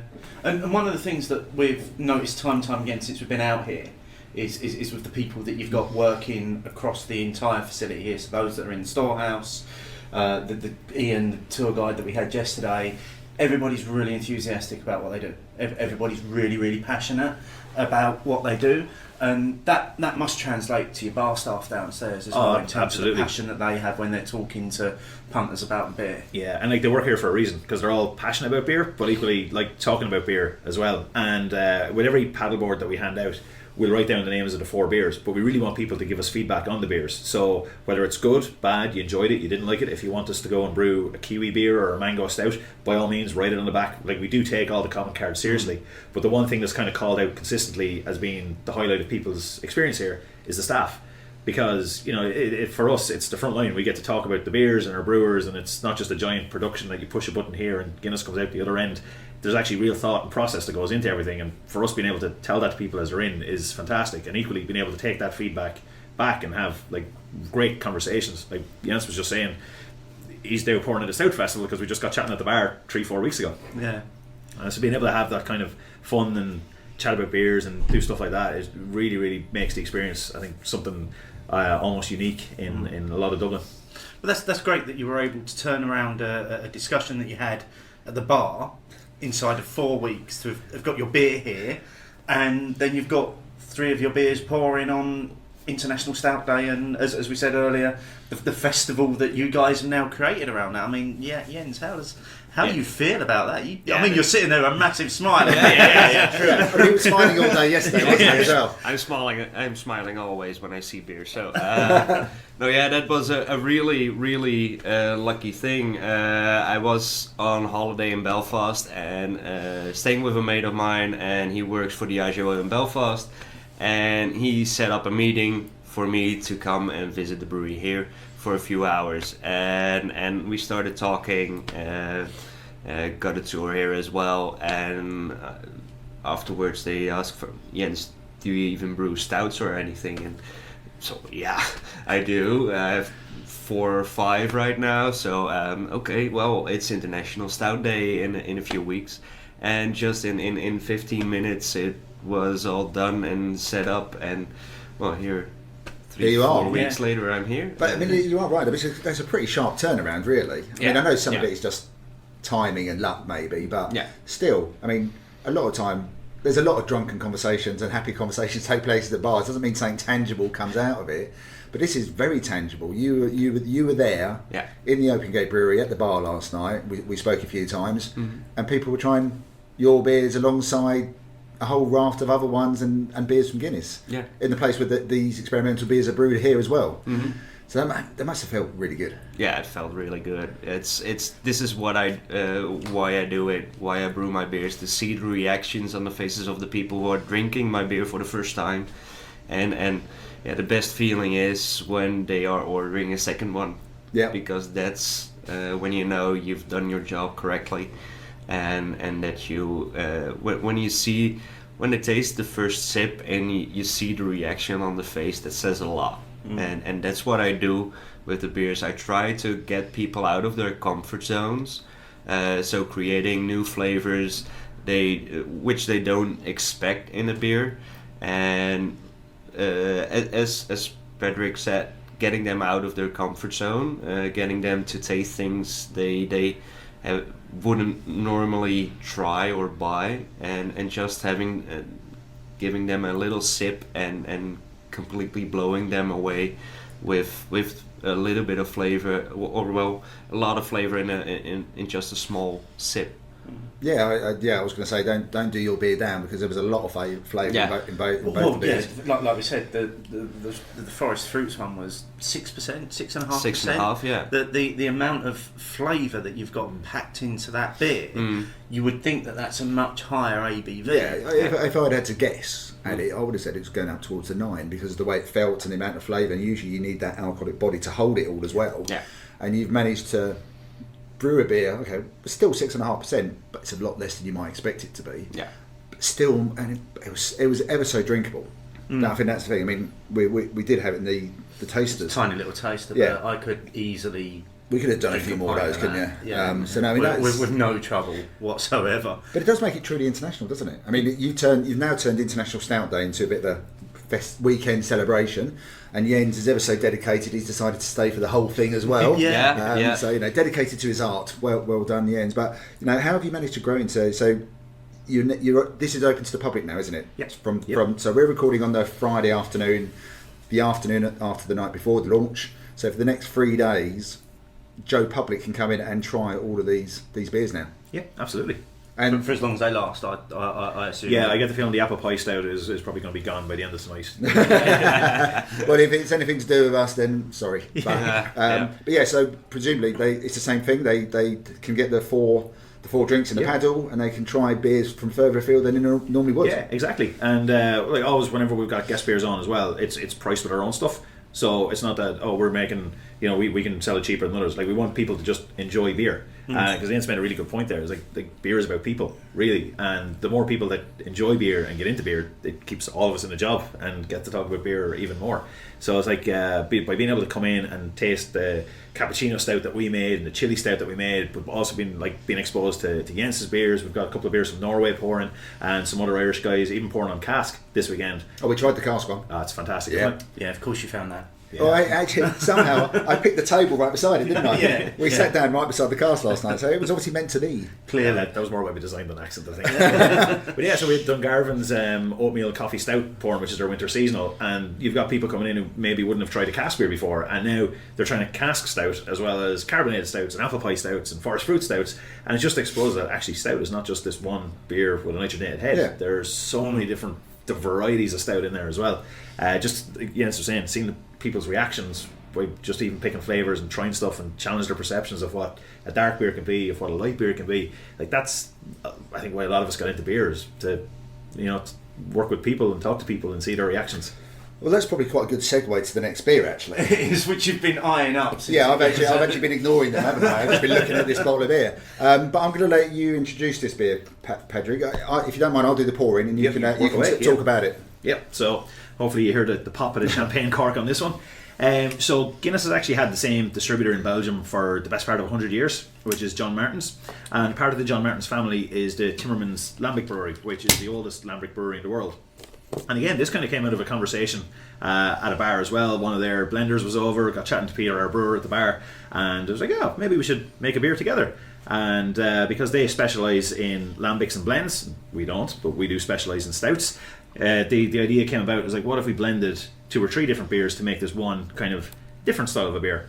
So taking their expertise in blends and their eau de gueuze beer, we took our West Indies porter and also a beer that we make exclusively for Belgium, which is our Belgian special export. So you probably know it more as Antwerpen. Yeah. But we've been making the Belgian special export since 1944. So it's effectively a Guinness beer designed for Belgian taste buds.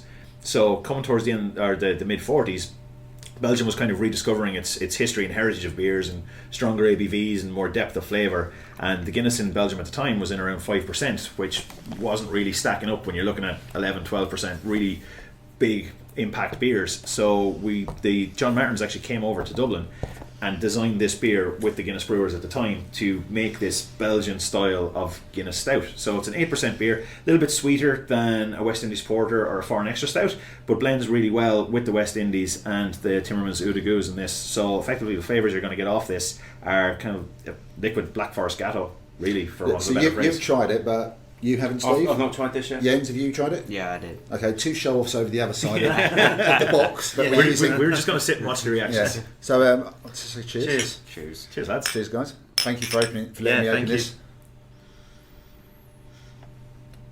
like cherry on the nose. Yeah, it's a really sweet nose, isn't it?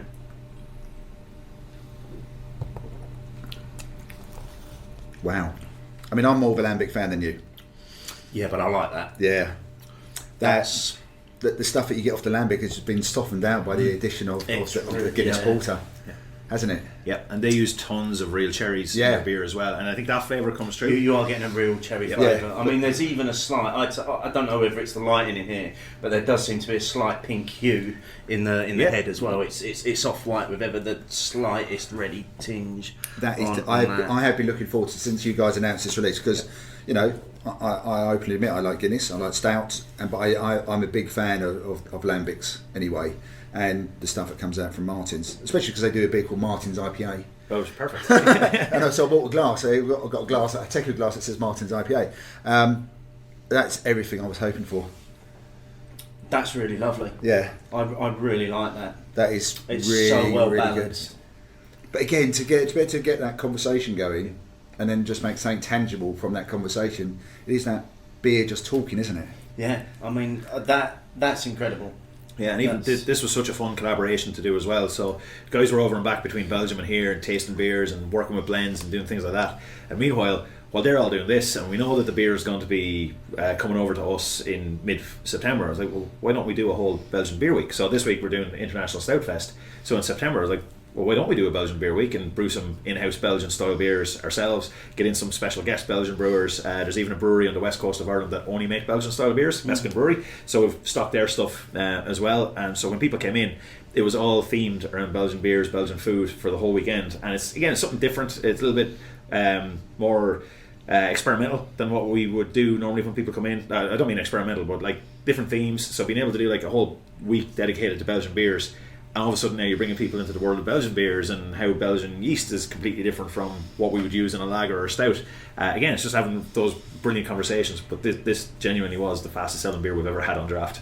Really? Oh, really flew. You had this on draft? We had this on draft. No, I want to cry now. Yeah, I'm a bit disappointed. I must admit. I mean, there's a good chance that you wouldn't have come over for Belgian Beer Week, Steve. No, it's a very good chance. and like you say, I'm not such the fan of lambics and sours as you are.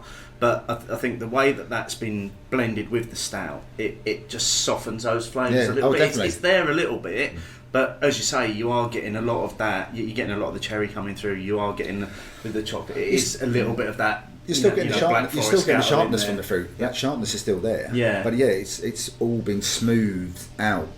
Again, skillful blending. Yeah. We haven't just chucked two beers together. This is blended. They really are experts at blending. That's what I was going to say. I mean, if you're going to get some blending experts, these guys have got history, haven't they? So it's worth doing. Yeah. But that is lovely. Really Who would have thought that would have worked?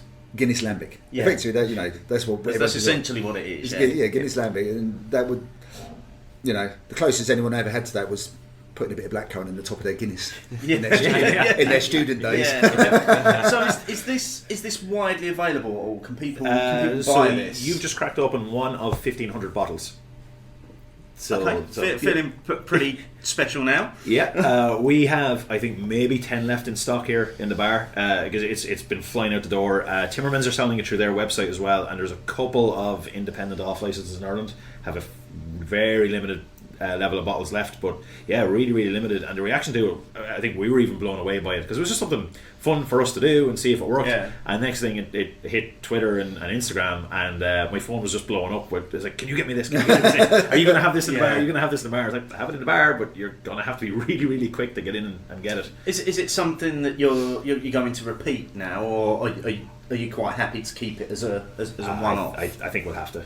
Yeah, I personally, the demands there. Yeah, personally, I would love to do like a 2019 version and then compare that to the 2018, and maybe keep a bottle or two and age them a little bit as well, and see does it change the flavour and the taste. But it was so much fun because we've got that long-standing relationship with Martins in Belgium as well. Maybe it wouldn't necessarily have to be a lambic and stout next time. We could try something different using different strains of Belgian yeast and different style of fruit in the lambic. So yeah, I hope we do another one with them. But as an opener for what could be an ongoing relationship with them for doing these kind of beers, it's a very good opener. Yeah, it's not bad. Yeah, that's lovely. I mean, we were, you sort of prepped us for it. We were hopefully going to get some of this today, and so glad it's turned out so well, though. Yeah, well, and it works really well. I mean, we're recording as we record this. It's lunchtime, and it's almost like perfect lunchtime beer. Yeah, because I just had a pastry before this as well. Perfect. Yeah. Did you need a pastry stout? So again, just coming back to the Open Gate, how was it received when it was first opened? Was it, it's Guinness trying to be a craft brewery, or was there more of a genuine, this is great that they're going to try small batch stuff and they're going to make it quite openly available to the public? How did it go down? Pretty good, to be honest. Like we're very open that we're not a craft brewery. So we're working off a 10 hectolitre kit here, which is bigger than I'd say 60% of the Irish craft breweries. So to us, this is not a craft brewery. It's a smaller part of a bigger brewery. But the funny thing is, we've always had an experimental brewery here. So there's been an experimental brewery for over 100 years. So we've always done small batch stuff. It's just that people outside the gates never got to taste them, or we would maybe put them into a test market. And it could be in and gone, or it could be launched at full scale. So this allows us like much more interactive feedback, brings people behind the scenes a little bit more. So we've been really busy over the last 3 years. There's probably always going to be a little bit of cynicism in what we do, but I remember reading a Facebook comment when I can't remember which beer it was that we put on the bar. Maybe the sea salt and burnt sugar stout that we did a couple of years ago. Which is actually the most expensive beer we've ever brewed. Yeah, we heard about this yesterday. Minute I heard it mentioned, I was like, I want to try that beer.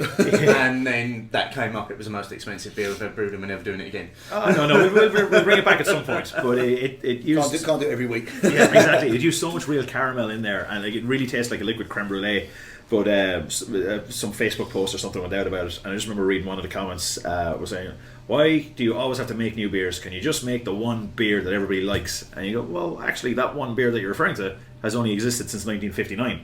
So really, we've made a lot of different beers. Arthur Guinness didn't start 250 years ago making a nitro stout. So there's a lot of like different products that we've launched over the last 200 odd years. So it's always been there. It's just now that people actually get to take part in the process with us. And we even ask people for their feedback on the beer when they're choosing their beers. Like, actually, this is one we're thinking of launching. We really, really appreciate your in-depth feedback on this one. And then there's others that we really just do make for fun and happily take all the happiness and criticism that might give. We did Patrick, our brewer, did a shamrock and potato ale for St. Patrick's Day last year, which used potato flour in the mash and shamrocks in the kettle.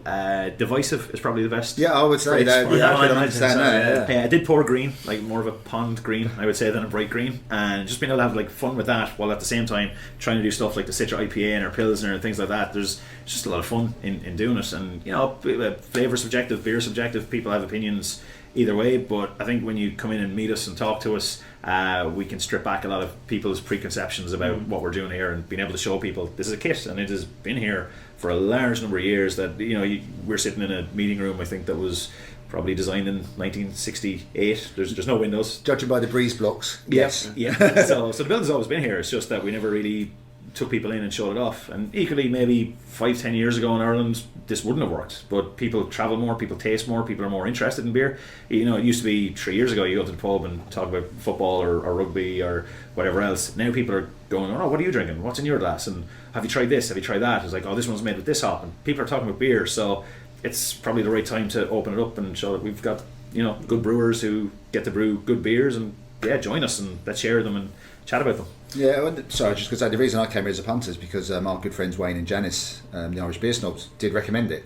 So they'd been here already in the opening days and opening months, and I was very pleased with how I found it. What I think, and this is probably the bit you didn't get last night, Steve, you actually see the brewery from where you're sitting. But obviously last night with the launch, it was a bit hidden. I like that as well. So you can actually see all the kit. It's basically all the shiny silver stuff and lots of buttons that you're not allowed anywhere near. But I like the fact that it's all part of it. It's all there. So basically, apart from beers you're bringing in from other people, I'm drinking stuff which again is made a few yards away, isn't it? Yeah, like the chili stout that we had on the bar last night was literally kegged at 9 p.m. the night before. So went in the keg. Went into the keg, went on the bar a couple of hours later, and from a distance of 5 metres. Like taproom legislation is changing in Ireland now, so more breweries will be able to have taprooms, but which is fantastic. But we are kind of unique at the minute because there's very little like this in Ireland, so it's going to be great to have more breweries being able to do something like this and being able to bring people in and show where the beer is brewed and being able to taste it where it's brewed as well. It's just going to be good for the overall industry. It's great that legislation has fantastic. Changed, because really that was so old, so out of date. It was one of the things I love most about living in the States, that you go to pubs and meet your friends, but being able to visit tap rooms. I think you were just back from Harpoon, which was one of my favourite spots in Boston. Just being able to sit out, look over the harbour of Boston and try experimental stuff, try barrel-aged stuff, try their standard core range. Eat their pretzels. I eat the pretzels. Everybody who came over to visit was like, "Oh, come we visit here?" I was like, "Nope, we're going to Harpoon," because you just get to sit in the middle of a brewery, see what people are doing, and being able to taste the beer right out of there. And the more of that, the better. Yeah, and like I said, the view as well. So I think that plays a part of it. It's just everything about it. But we're always big fans of tap rooms, aren't we? Yeah. It can make an experience, can't it? It just enhances it. Yeah. It wouldn't necessarily develop into, say, your local pub, but there is something about having the beer where it's made. Yeah. Do you have a tap room at Emelisse? Yeah, well, at taproom we have a complete restaurant. Really? Yeah. So I was looking for you on Twitter earlier. But I hadn't appreciated the bit about the restaurant, so that's why I didn't link to that one. Yeah. Now Okay. we have a big restaurant. We're in the center of our city, in an old castle. We rebuild and remodel and build the brewery inside. And we have breweries inside a castle. Yeah, it used to be a castle. Now I want to visit. Yeah, and it's in a really cool spot in the city. It's the oldest part of the city. We have a cellar where we do tastings, and it's from around the 13th century. So really old part of the city. And we brought it back to life. It was in ruins when it was acquired for the brewery. Was vacant for 6 or 7 years, and it was almost falling apart. And in 9 months' time, it was renovated from nothing to the biggest brewery in the province, with the largest restaurant of the city. And we're open 7 days a week. So while we've got you guys with us, and while we finish off this truly wonderful beer, I have almost finished it. I think it's fair to say. Let's get into this week's question. Hopinions, Hopinions, Hopinions, Hopinions. So this was something that was actually based on a campaign that Guinness ran. Or still running, or still was running? it Yeah. still running? So Guinness launched the Switch to Pub Mode campaign a while back. It was back in September, which was essentially to try and encourage people to put their phone away when they're out with friends. And I think it even went to the extent of, weren't there little like cupboards or something that you could lock your phone away. There was like a little set of drawers on the table or something. You just put it in there. Yeah. We heard about that, but it sort of coincided with. This is a long-standing question from a listener of ours about, is mobile phone, an unwelcome distraction in pubs these days. Before we get into it too much, we went to a pub yesterday nearby, didn't we? Arthur's we did, pub. yeah. And I happened to comment that it's quite unusual these days. There was no TV. You said you looked on the website, and they purposely don't have a they TV. were quite proud of the fact that they don't have a television, because they felt as though it takes away from the atmosphere in the place, that people are too distracted by the television. Because I get bars that are geared towards sports, they have the TVs. What I've never understood is those pubs which have a TV with like BBC News 24 on all the time, because you can't help but get drawn into it, but it's not serving a useful purpose whatsoever. Yeah. So I've never understood that. And yeah, the place was buzzing yesterday about. It was I mean, a lot of fantastic. it was because people are coming over here. It's about a 2-minute walk from the storehouse, but it was really nice, wasn't it? People were just chatting away. And yeah, I actually didn't see much mobile phone use. No, in there. no. I think even we had our phones. Well, you almost lost yours. Once I've been reunited with my phone after leaving it in the back of the taxi. And not the first time. No, but I doubt whether I'll listen to this, but I do want to thank the taxi driver for actually bringing it back to me. He brought it back to the pub. Yeah, when we say phones down, it's like in your pocket or Don't just leave it in the back taxi. of the taxi. Yeah. So the question. So we asked the question to Twitter: is the mobile phone an unwelcome distraction with modern day drinking culture. We had 583 votes, so thank you everyone. Yes, 46%, no, 54%. It was actually closer than I thought it was going to be. It was closer than I thought it was going to be, and I'm actually really surprised at the result as well, because I thought it would have been an overwhelming yes, that it is a distraction, but it seems as though most people went, well, not most people, a smaller percentage went for no. Yeah, which I thought was a bit odd and stuff, but I mean, I suppose before we get into the comments, how has it been received over here, that campaign? What did people think about it? It's been received really well, especially from pub owners. It was like, it's great to get people back into the pub and talk to your mates. So if you're there talking to your mates, who you actually text them, and what are you doing on your phone if the people that you want to meet are there? So it's about, get in, catch up, sit down, relax, forget about the stresses of everything, enjoy your pint, have a chat with the people who you're there with, and just real life interaction, real life conversation. So it's actually been received really, really positively about getting people back out into a bar, have a chat, and just ignore the rest of the world. Just put the phone down for an hour, catch up with your friend, ask about how things are going on, because we all have like daily conversations by text and WhatsApp and whatever else, but a lot of the best conversations are literally face to face, across the table from each other, and just make the most of that time. What's it like in the Netherlands, the phone culture in bars and restaurants? You see a lot of phone use, especially on the less busy it is, the more people tend to use their phone. But yeah, it's people have gotten used to it. It's not seen as something antisocial or anything. People still communicate with each other, but it's not that dissimilar from, say, 20 years ago when people were reading a newspaper. I mean, you have your newspaper on your phone right now. That's a good point. Yeah.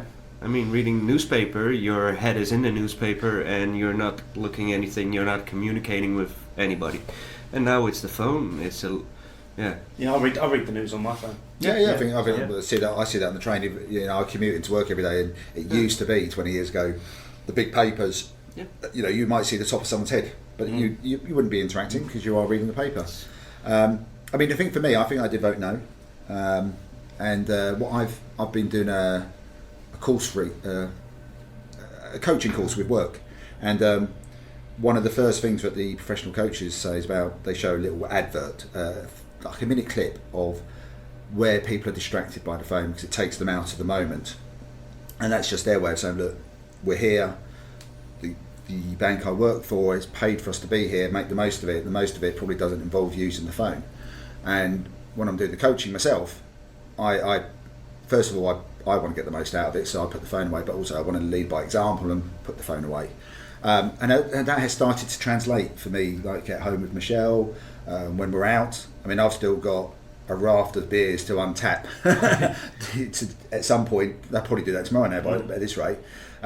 Because, yesterday, I used my phone just to take a few photographs when we were wandering around Guinness and in here last night.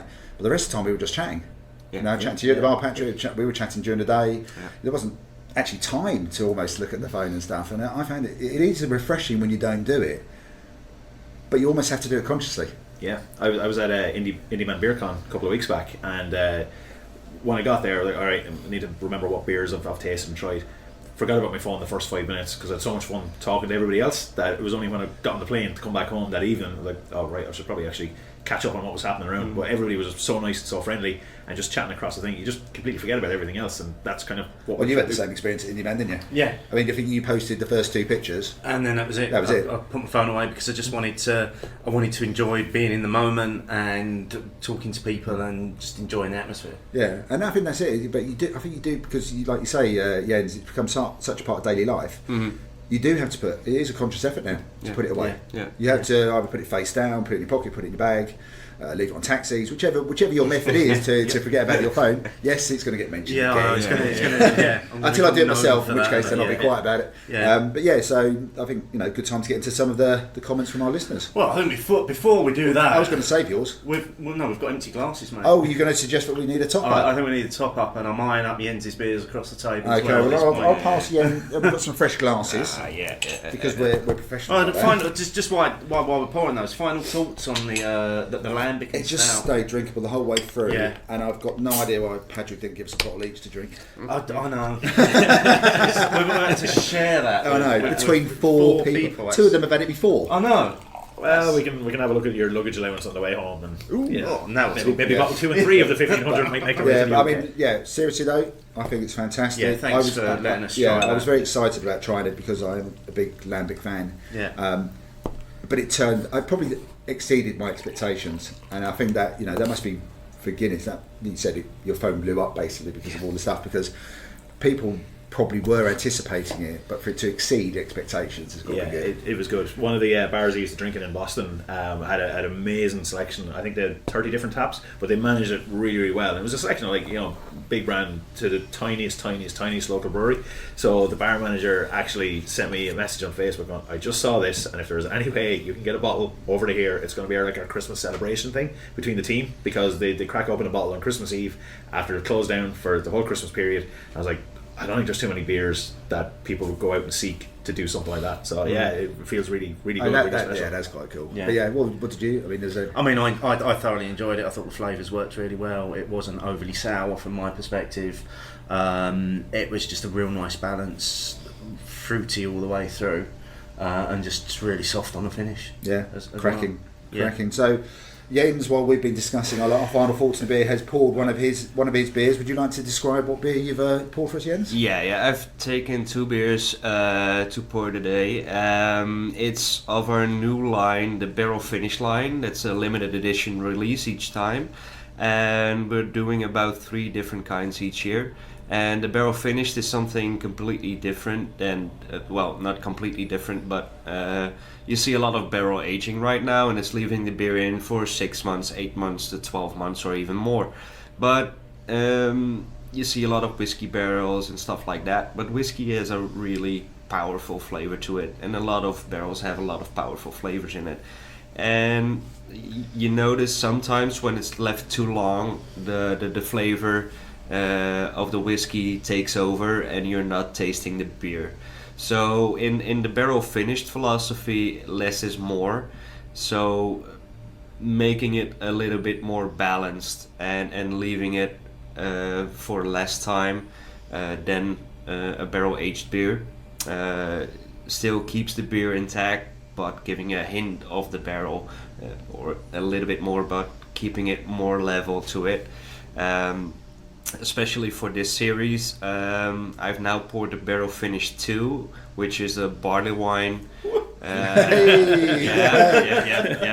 And where did it all go wrong this weekend? I don't know. This one. Yeah, and it's 11%. Of course, it's for lunchtime. Yeah. We finished it on Bowmore barrels for the second lay for 3 months. I've got the Barrel Finished 1, and that's for after this one, and it was aged on the same Bowmore barrels but for 5 weeks. So for a second lay, 3 months is still nothing. And to keep it more controllable, because Bowmore is a really heavy flavored whiskey, I used larger barrels. Normal barrels are around 200 liters. I used Bowmore barrels of 500 liters. So you have less wood to beer contact per liter, so the flavor is more controllable, and it still took 5 weeks for the barrel finished 1, and then afterwards 3 months for the barrel finished 2. But we're going to start with the barley wine because I want to end with the barrel finished 1, because that's the Imperial Russian Stout. And so is this the barrel finished version of the one that Steve tried last night? No, the barrel finished beers are always one-off recipes as well. Okay, so this is slightly different. Yeah. Okay, excellent. All right, let's get into it. So, cheers. Cheers. Cheers. Thank you for sharing. Love that nose. It's got that slightly sweet. Yes, a little bit fruity as well. Yeah. Like the label on your bottle, by the way. Thank you. Because it's got that sort of barrel look to it on the label. Yeah.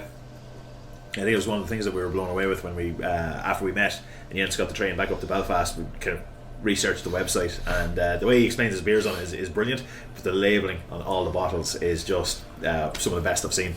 That's not like a barley wine I've ever tasted. So the nose is very barley wine like. That sweetness, that slightly fruit, cake flavour, aroma. It hasn't got that sweet cloyiness that you often get with barley wine, almost that sugary coating. That's just really smooth. It's really earthy. I'm getting a little bit of smoke, a little bit of peat from that as well. Really, like you say, really finely balanced. I'm still taking. I've got beer first. Yeah, and that was the point. Still having the beer first, not the barrel it has been on. That's excellent. That's really good.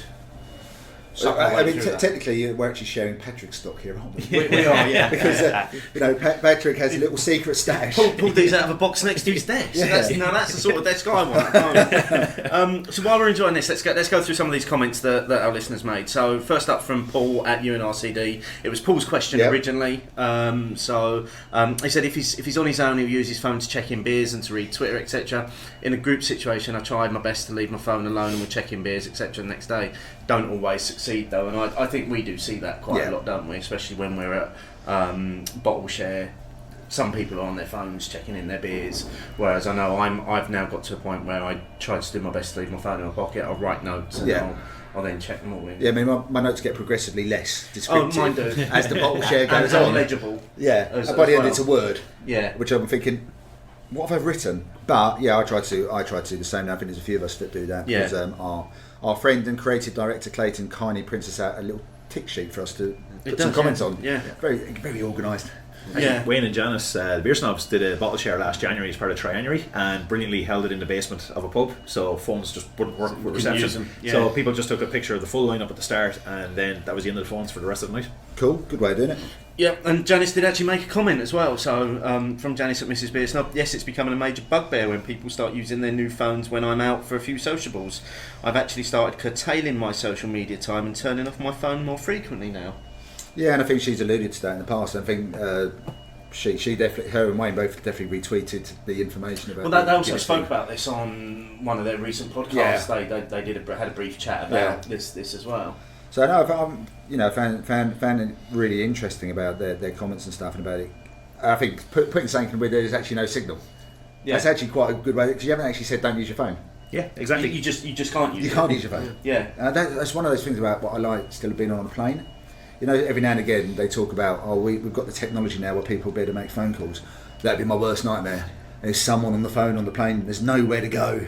Yeah, that'd be awful. I get bad enough on the train. I was going to say you get pretty ragey on trains. Well, yeah, I do. Yeah. You can imagine me getting air rage. Oh my word! And then I won't be able I was going to say you can actually get arrested for that. I know, that's different.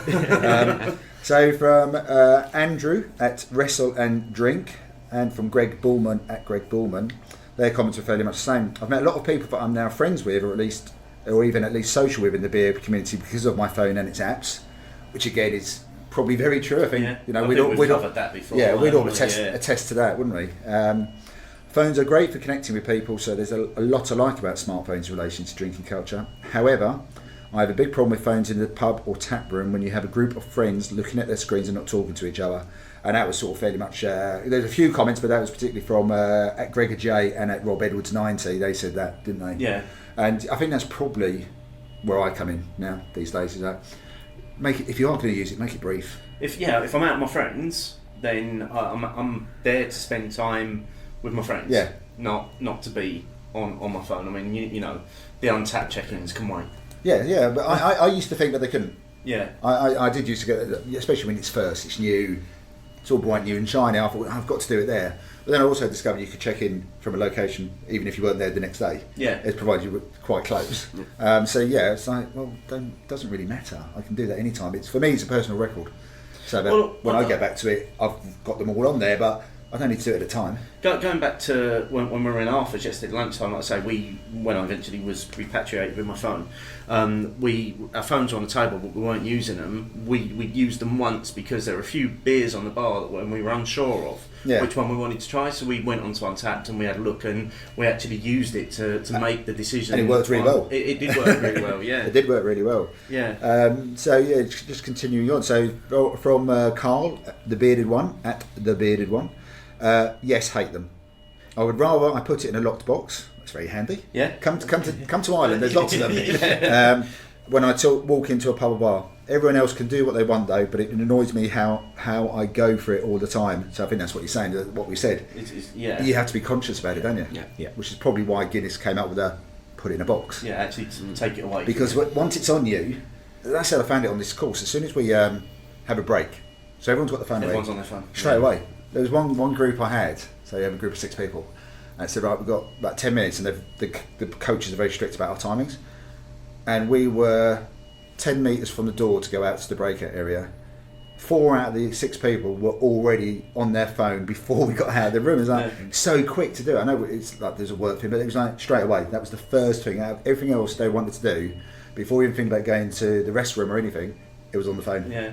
I think, Jens, we were talking to you yesterday about you were saying you manage the Untapped for Emelisse as well, which must be quite a challenge at times to stay sane. Yeah, absolutely. You have to take Untapped with a large grain of salt, because it's for everyone, and not everyone that uses Untapped uses it for the right reasons. Most of the people are checking in on taste, not on quality. So that's what we as a brewer look at. Is my beer the good quality we want? We're not trying to make a beer that's likable for everybody. So I'm looking at Untapped, and then for instance I had a check-in of our triple IPA, and they said it was disappointed, and I looked at the label on the photo of it. It was a triple IPA that was released at least 8 years ago. Well, there are no wonder they're disappointed. Yeah. I mean, a triple IPA aged, that's not. I mean, the that's best thing. even gone past being a barley wine. Yeah. By that point, everything's dead in You there. can't be judging it as a triple IPA. No. But why would you age a triple IPA? I mean, But yeah, you have to take it with a grain of salt, and you have to pick out the ones you have to believe, and the other ones you have to just let go.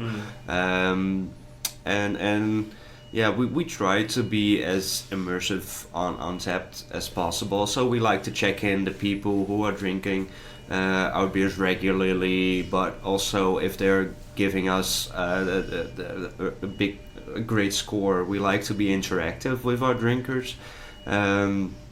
And creating a bond with them, that's a good idea. We spoke about that yesterday, and I think that's really nice, because sometimes on Twitter, you'll get a batch of your tweets will get just automatically retweeted by the brewery, and I'm thinking that actual beer I didn't like that much. Why have you retweeted it? They've just done some auto. That's a little bit frustrating when breweries are just retweeting on tap check-ins. And I'm thinking you probably didn't read those comments of mine, because you wouldn't retweet it if you had. But going back, I just want to go back to some of the comments. I like the next comment. Yeah, okay. I think the next couple actually focus a little bit on Untapped as well, don't they? So from Sean O'Reilly, Uncrulier, and he's our wizard with numbers. Yes. So we don't understand anything other than pints. He does, and he's translated them all for us. So much so that we've now got it on our notes. We now have a little crib thing at the top of our notes that tells us what a hectolitre is, how many in pints, how many barrels in pints, and what a firkin is in pints as well. And that's all thanks to Sean. Let's work that out. So he's definitely getting a read out here. So I find it irritating when people that I'm drinking with aren't really present in the moment, which I think we've alluded to, because they're too engaged with their phones. I used to be quite guilty of that myself. These days I usually untap the next day and keep off social media when I'm out, but not always. Sometimes I'm snapping pictures or making voice recordings of notes for a blog. If I hadn't started blogging, I don't think I would have got into beer Twitter and would have missed out on a lot of interaction with great people like yourselves. Thanks, Sean. Yeah, thanks, Sean. He's campaigning really hard to be part of the family. Yeah. I think we can bring him in. I think we can bring him in. And then again, sort of using Untapped again as an example. So from Points of Brew, I'd say no, so long as usage whilst out is checking a beer in on Untapped or looking up a beer on Untapped, which is exactly the two things that we only did with our phone yesterday. Much the same way I wouldn't want someone to sit on their phone all night if having a meal out. But you wouldn't, would you? If you were out for a meal, you wouldn't be sat there with your phone. I think that has started creeping in now as well. That's actually quite an interesting one. There's a restaurant in New York, and I think they've been on the go for since 1962, 1963, and their TripAdvisor scores in the last 5 years have been getting worse and worse about service time, turnover time, etc., etc. They actually released video footage. So they were one of the first restaurants in New York to ever put in CCTV. So they had footage of an average night on a Friday night in 1988 versus an average night now. And the difference is when the food comes out, people are taking their phones out, taking pictures, tweeting it, Instagramming it, and that adds on 5 minutes per course for a 4-course meal. So now you're 20 minutes longer for a table to sit there and move on to the next one. So it's actually the restaurant are still serving the food at the same speed at the same time. It's people are taking so much longer to do it that no wonder the food has gone cold. Yeah. That's brilliant, that is. Yeah. You could do like one of those merge them together kind of thing, couldn't you? Which Like is an actually what they overlay. did. They released the two together, and within the time frame, I think it was an hour of the service of the one area of the restaurant. And in 1988, not that they were rushing people through, people were going, eating their dinner, moving along, and people were talking across the table and still eating their dinner and moving along. I think they had 4 sittings in the one section compared to 2 now, because people are just taking so much longer to post it, pictures, filter it, retake it, pose with your friend to take another picture of it, and it just adds on so much that it puts the kitchen under more pressure to get the next one out, and it's just a knock-on effect along the way. That's really interesting, Yeah. because that's actually a reduction in footfall If through the business. people are sat at the table longer, you're not turning that table around, are you? Yeah. You're not bringing more customers. And then, but they're not spending any extra money because then they're not eating or drinking, so they're not Yeah. spending extra money. That's really interesting. And they're actually eating less as well, because by the time they get to the end of the main course, it's actually going cold, because they're Yeah. taking so much longer faffing about as it gets to the table before they actually get stuck into it and eating it. Which is the opposite I did with the Irish stew yesterday. It burned my mouth when I went into I was going it. to say, you annihilated that. Just before we go on to any more comments, The beer. the beer's gone. Yeah. Some final thoughts on the barley wine. Well, firstly, really drinkable, really smooth. Yeah.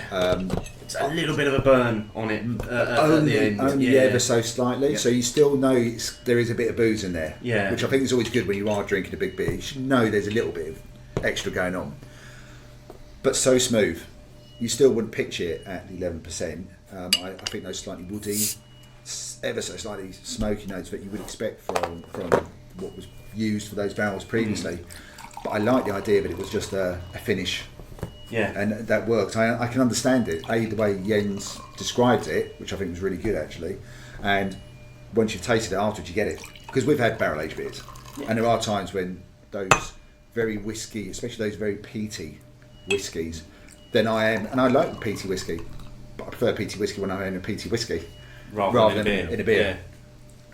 So, superb. And So what have we got now? Jens, this looks dark and meaningful. It is the International Stout. It is, and it's what we're here for. yeah. He's on brand, he's on message. Yeah. So we're ending with barrel finish number 1, the one that started it all with the series, and it's an Imperial Russian Stout of 13%, and this was aged for just 5 weeks on the Bowmore barrels, the big ones.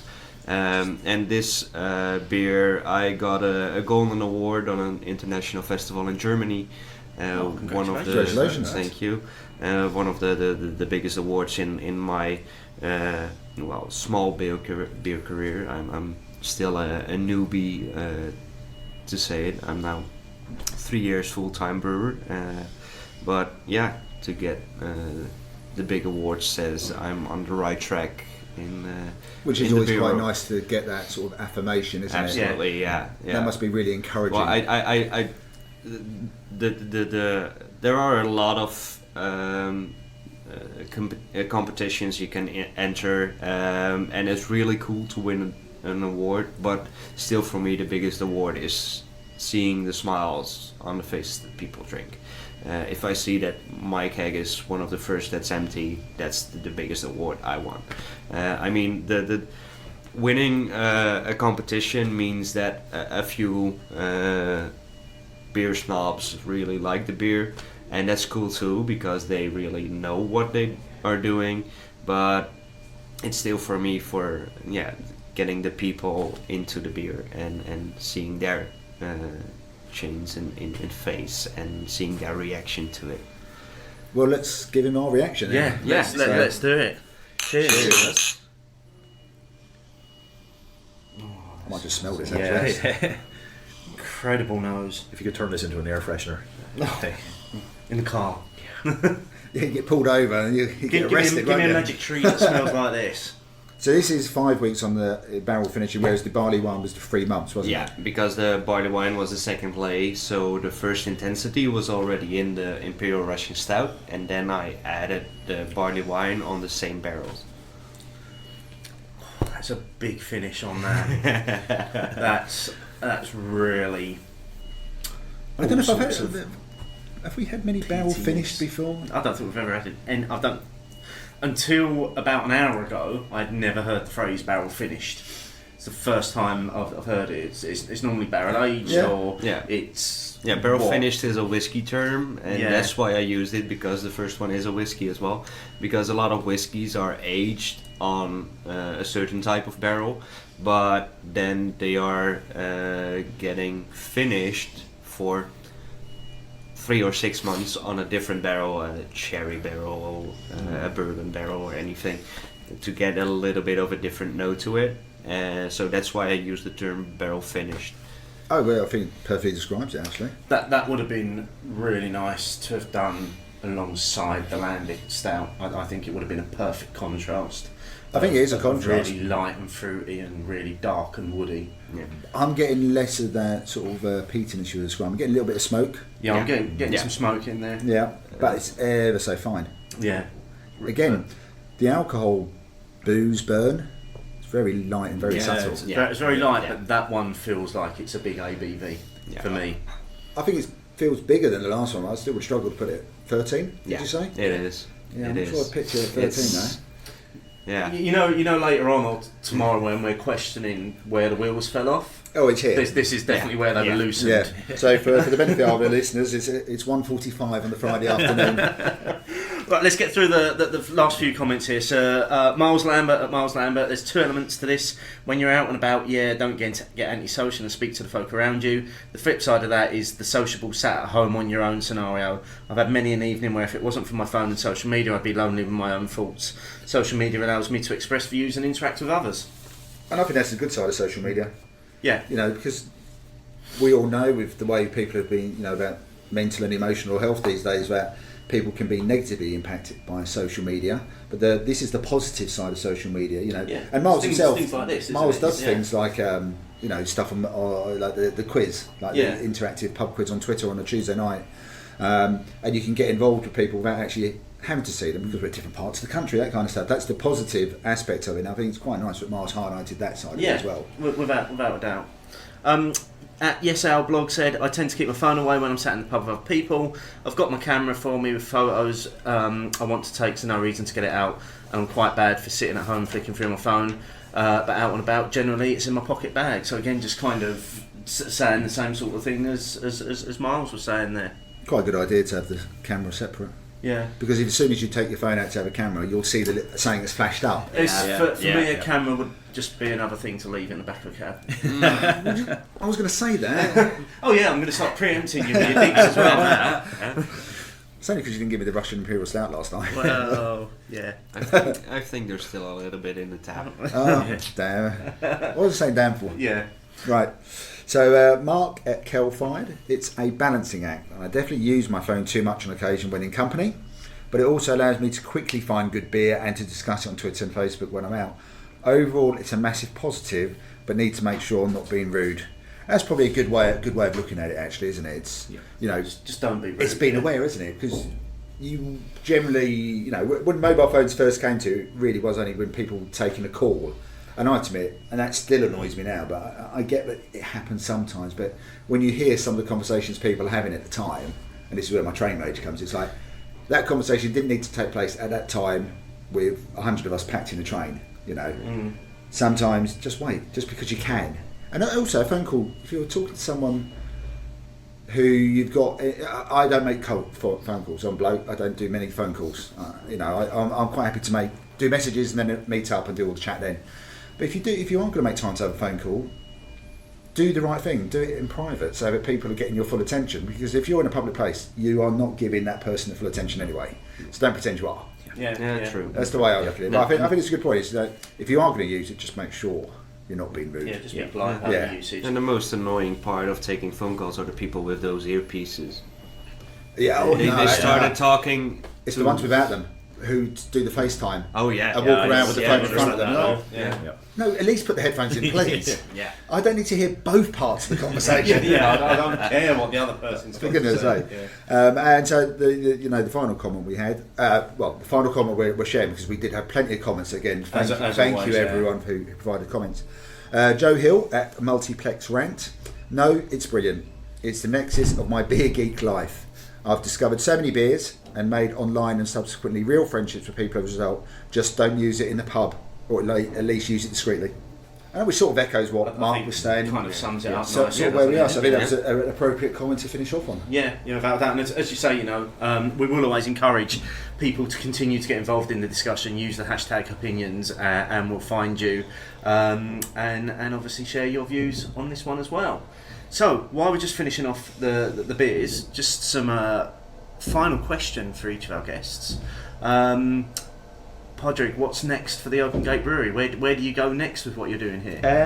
Good question that. We've just got planning permission for a kitchen to go into the tap room space, so we'd really like to do a little bit more about the beer and food, because one of the bugbears that I have in life is when you go to any restaurant and my wife drinks wine, I'm much more of a beer drinker. I just not a huge fan of the taste of wine. I just prefer the taste of beer, and beer does work really well with food. But when I was like, oh, what beers have you got? And it's almost like an afterthought on the menu. So we'd like to try and bring beer and food a little bit closer together and kind of encourage people to play around with things that pilsners work almost different with this kind of food than this kind, or maybe like a barrel aged would work really well with like a chocolate truffle, but not so well with something else. And being able to marry the beer and food together a little bit more. Again, it's all about that beer education piece and bringing people on a journey and just being able to do a little bit more in that food and beer space. We would definitely like to do a little bit more on barrel aging. And like Jens has just been an inspiration this weekend with what you can actually do with barrels and barrel finishing. It's way more experimentation, way more fun stuff, and hopefully marry in the food a little bit as well. Brilliant. And Jens, we don't really see a lot of Emelisse in the UK. No. I've in the past I've picked up a few of your beers from certain outlets. I think you used to come in through Hours by Mail, who are sadly no longer operating. So, what's next for the brewery? We are looking into new ways of getting our beers to the UK. We do have a few leads. About 6 weeks ago, we got some new contacts to get our beers to the UK, and we have a big range. So it's looking to different partners who are looking to different styles of beers, and there are a lot of beers looking forward as well. End of November, we're launching our barrel aged line. We do have a barrel aged line. We're now drinking the barrel finished line, but we do have a barrel aged line, and we're always releasing that at the end of November. Probably send you some bottles so you can taste those as well. If you insist. Yeah. Well, we'll happily do a follow-up show. Someone has to do it. Yeah, we'll take one for the team. Yeah. I'm happy to send those, and it's we are expanding. Our brewery is growing. This year we did 2,000 hectoliters. You can see on the sheet how many pints. I won't be working out that quickly. That's quite a lot of pints. Yeah, and we're looking at expanding those with around 50% next year. So that's quite a large expansion. Looking to a second brewer because I'm still on my own. And just being creative with different brews. I try to do around 10 to 15 limited editions each year, next to the 20 beers we have on normal stock.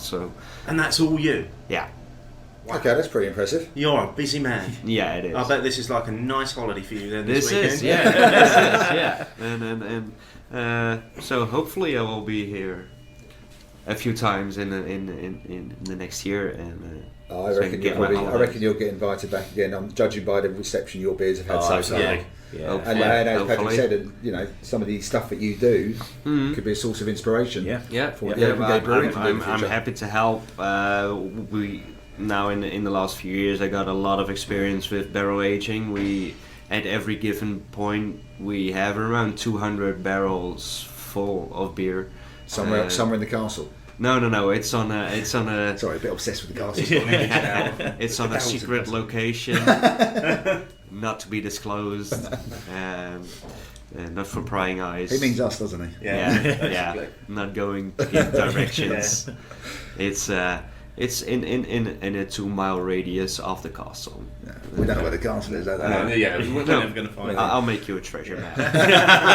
That'd be worth doing. Yeah. Been a pleasure meeting both of you. Thank you both for your time today. Absolutely. I know you're busy here, Padraig, with the Open Gate Brewery, so this is your spare time we've taken up. So sorry about that. There's definitely worse ways to spend your spare time drinking barrel finished beers. And thank you drinking. I finished mine. You finished yours a while ago.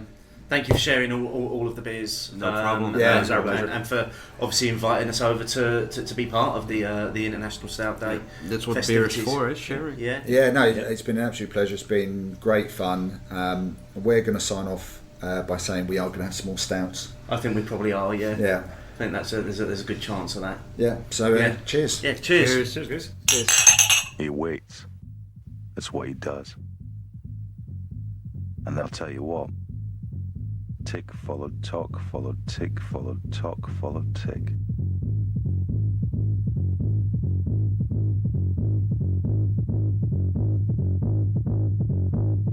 Ahab says, I don't care who you are, here's to your dream. The old sailors return to the bar. Here's to you, Ahab! And the fat drummer hit the beat with all his heart.